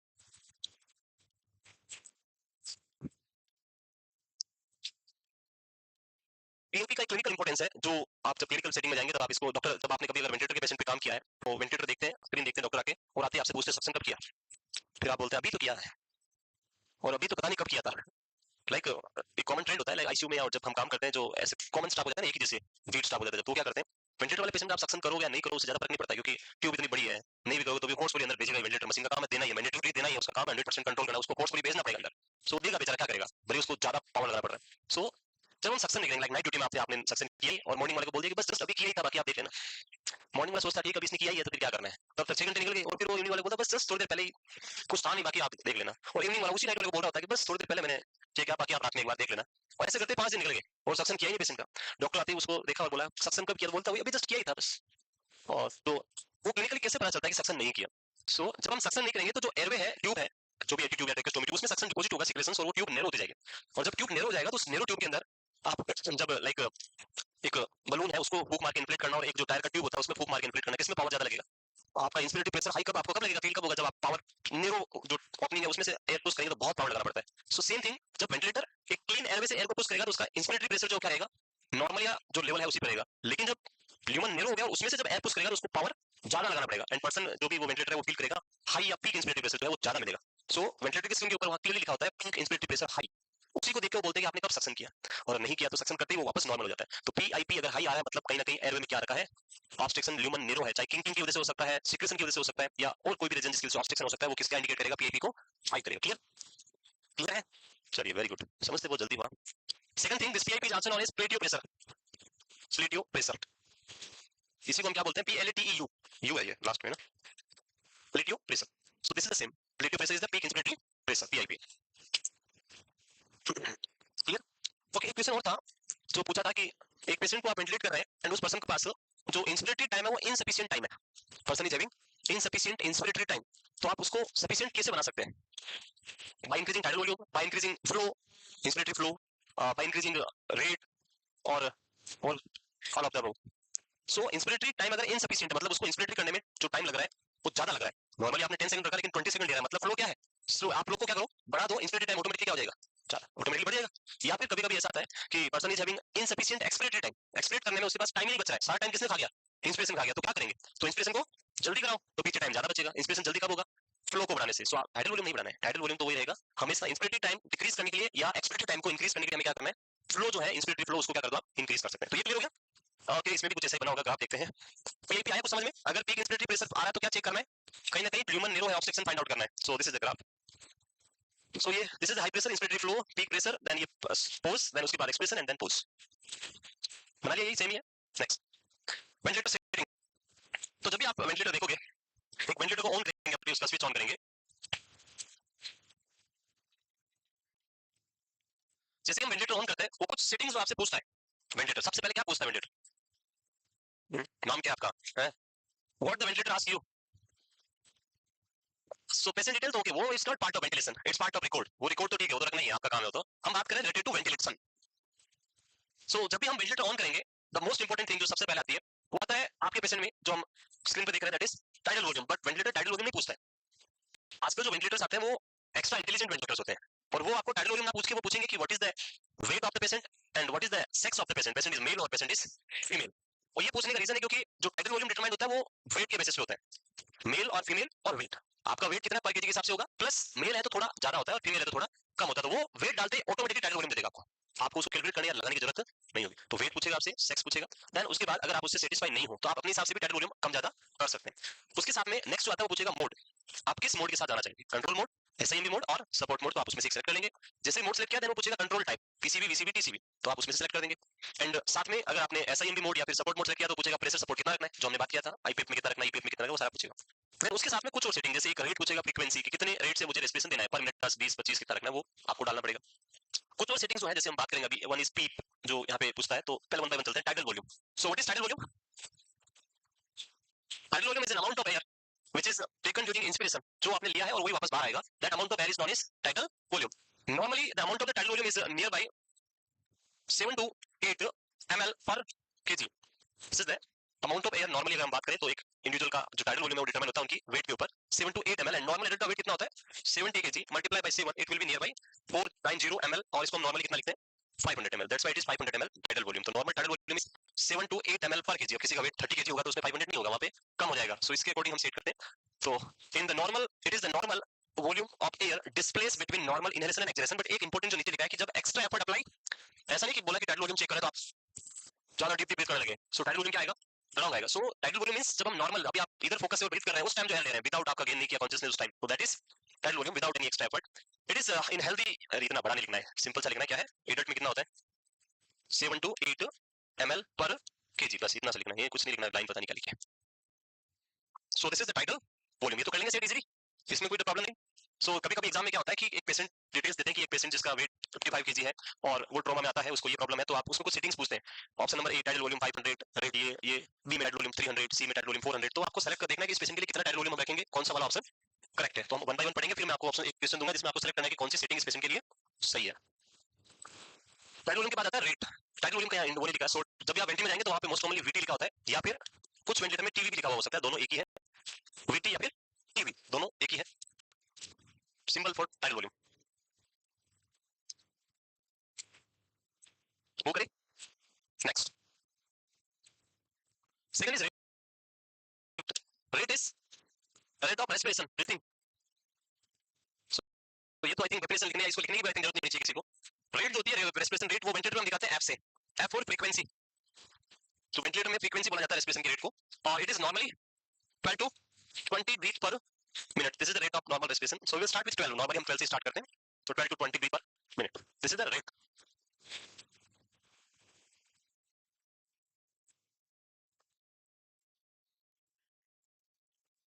वो करें। कल हम बात करेंगे very important topic, next topic endotracheal tubes, PT tubes. ये टॉपिक हो जाएगा कल जल्दी, और उसके बाद स्टार्ट करेंगे एंडोट्रेकियल ट्यूब्स एंड इंट्यूबेशन। ये हो गया। Next is minute ventilation. Minute ventilation is mention as an MV. Minute ventilation means amount of the air which is ventilated in a minute. एक मिनट में कितना एयर इन एंड आउट हुआ, वो क्या है आपका मिनट वेंटिलेशन है। सो इसको कैलकुलेट करने का सिंपल सा फॉर्मूला है, MV is equal to rate of respiration multiply by tidal volume. Normally the rate of respiration is 12 and tidal volume is 500. So normal minute ventilation is nearby 6000 ml, or we can say 6 liter per minute. So this is the minute ventilation. Minute ventilation निकाल सकते हैं आप, अगर आपको rate दे दे, tidal volume दे दे, तो easily उनको दोनों को मल्टीप्लाई करके निकाल देंगे। So what is minute ventilation? Minute ventilation is the volume of air or gas inhaled or exhaled from a person lungs per minute. एक मिनट में कितना एयर इन एंड आउट हुआ है, that is the minute ventilation. And I think formula तो आपको पता ही, लिख दिया ऊपर मैंने, वही है tidal volume multiply rate per minute. इसको हटा दें calculation. So normal minute ventilation is 6 litre. Normal adult में कितना होता है, तो 6 litre. Which mode of ventilator provide fixed minute ventilation, control SIMV और pressure support. So only the control mode provide the fix, क्योंकि कंट्रोल मोड में सारा control ventilator के पास है, तभी फिक्स होगा। पेशेंट सेल्फ लेगा तो कम ज्यादा लेगा वो, और वहां पे मिनट वेंटिलेशन फिक्स नहीं होगा। एसआईएमवी में भी फिक्स पॉसिबल है अगर पेशेंट प्रॉपर ले, लेकिन प्रेशर सपोर्ट में तो कभी भी फिक्स्ड नहीं रहेगा, वहां तो कम ज्यादा लेगा। सो सीएमवी में, असिस्ट कंट्रोल में या एसआईएमवी में फिक्स्ड हो सकता है, बट प्रेशर सपोर्ट मोड में कभी भी फिक्स नहीं होगा। ये लिखिए। Next is FiO2। So FiO2 आते ही मैंने बोला था तीन टर्म हम पढ़ेंगे यहाँ पे, FiO2, SpO2 and SaO2। And very simple question जो मैं पूछूंगा, सबको सिंपल सा आंसर देना इसमें, और कौन देगा, आप देंगे? बताओ, आपका जो नहीं बताएंगे, पहले मना कर रहे हैं, बताओ कुछ तो बताओ, मैं पूछ रहा हूँ इसका आंसर। अभी करंटली रेस्पिरेशन ब्रीथिंग सब चल रहा है नॉर्मल, वेंटिलेशन नॉर्मल चल रहा है आपका, यस। तो क्वेश्चन तो सिंपल सा है कि आपका अभी FiO2 कितना है, कोई बोलेगा नहीं। व्हाट इज, अरे इनको, इनका कुछ आपका नहीं पूछा है, उनका बताने दो भाई। What is your FiO2 currently, अभी कितना, आपको कितना लग रहा है? नहीं लग रहा है नहीं, नहीं मैं जो मेरा आंसर चाहिए, FiO2 कितना है अभी, नहीं पता, क्यों FiO2 नहीं बता सकते? चलो ये तो नहीं पता, बैठ जाओ। हाँ आपका कितना बताओ, होगा नहीं, आपको कितना लग रहा है अभी? 100 चलो बैठ, मैं लिखूंगा सबका अपना, आप इनका FiO2 कितना है? 100%। ये सारे किसमें होते हैं, परसेंटेज में होते हैं, यस। और आगे आपके पास आपका कितना है? 100 ही है, उनके बराबर ही है, कम ज्यादा नहीं है। ओके, आपका कितना है? 100, सबका 100 ही है ऑलमोस्ट, मतलब 100, मतलब मैं 90 को भी 100 मान लेता हूँ, कोई बात नहीं, उतना ही है सबका है। सो चलो FiO2 हो गया, दूसरा आ जाते हैं अभी। बताओ आपका कितना SpO2 कितना है? हाँ 99, 100 रखो ना, क्यों 99 रखना है? और FiO2 25%, 21%, ओके बैठ जाओ। सो इनका SpO2 कितना है? 100% रख देते हैं अपनी तरफ से, और ये है इनका 21%। चलिए आगे, आप बताएंगे पीछे। हाँ आपका कितना FiO2 है? 21%। SpO2 और SaO2 वो भी 100% है, सब में 100%, बैठ जाओ। चलिए इनका 20 और इधर भी 100%। और इधर भी 100%, और ये इनका। सो बेसिकली जब हम इन तीनों टर्म की बात करते हैं तो all three terms related to oxygen, तीनों टर्म के रिलेटेड है, ऑक्सीजन से रिलेटेड है, बट तीनों का मीनिंग थोड़ा सा डिफरेंट है। यस, और आई थिंक सबको पता ही होगा। यस, वेरीफाई करें क्या, बताओगे आप कुछ अलग है? सही है जो लिखा है, फुल फॉर्म नहीं मैं बताऊंगा फुल फॉर्म सबका। FeO2 कितना है, 21% आपका, और ये क्या SpO2 और SaO2 वो भी 100%। Okay very, so basically this three terms हम बात करें यहाँ पे तो तीनों अलग अलग है। FiO2 की बात करें जो इन्होंने फुल फॉर्म बताया, that is fraction of inspired oxygen, so it is not related to your blood oxygen और योर बॉडी ऑक्सीजन।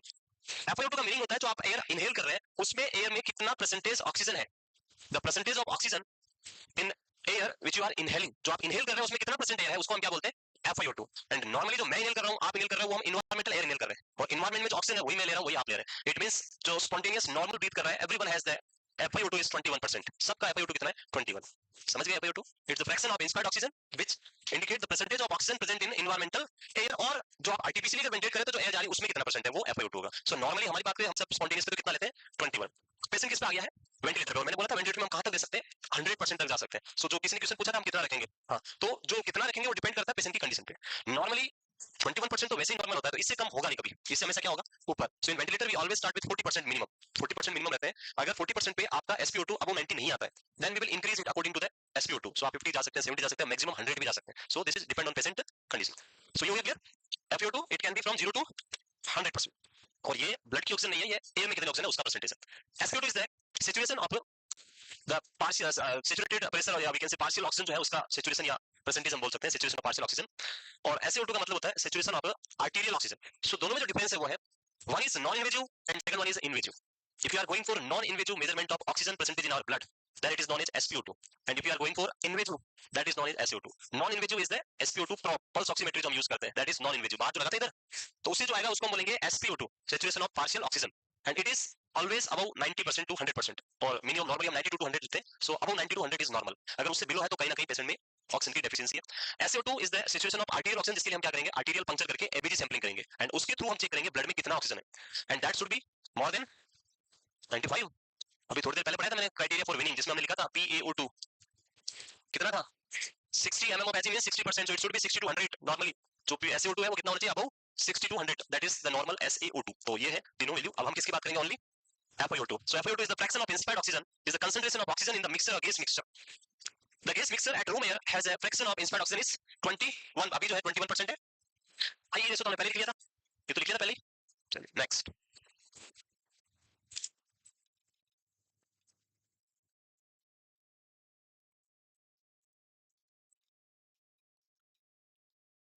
ठीक है। the next is PEEP।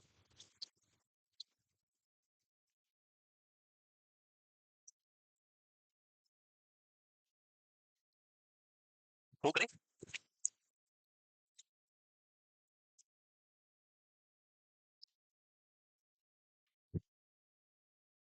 So this is FiO2 which is the fraction of inspired oxygen, जो आप inhale कर रहे हैं air उसमें oxygen का कितना परसेंटेज है उसको हम क्या बोलेंगे FiO2। और इसको हम कम ज्यादा कर सकते हैं by attaching oxygen source. If you are attaching oxygen source तो उसे परसेंटेज बढ़ सकता है, जैसे हम वेंचुअली मास्क लगा के बढ़ा सकते हैं, मास्क नॉर्मल वाला लगा के बढ़ा सकते हैं, या फिर और भी अदर वेंटिलेटर में 100% पे जा सकते हैं, non rebreather mask rebreather mask. Next, next is the PEEP।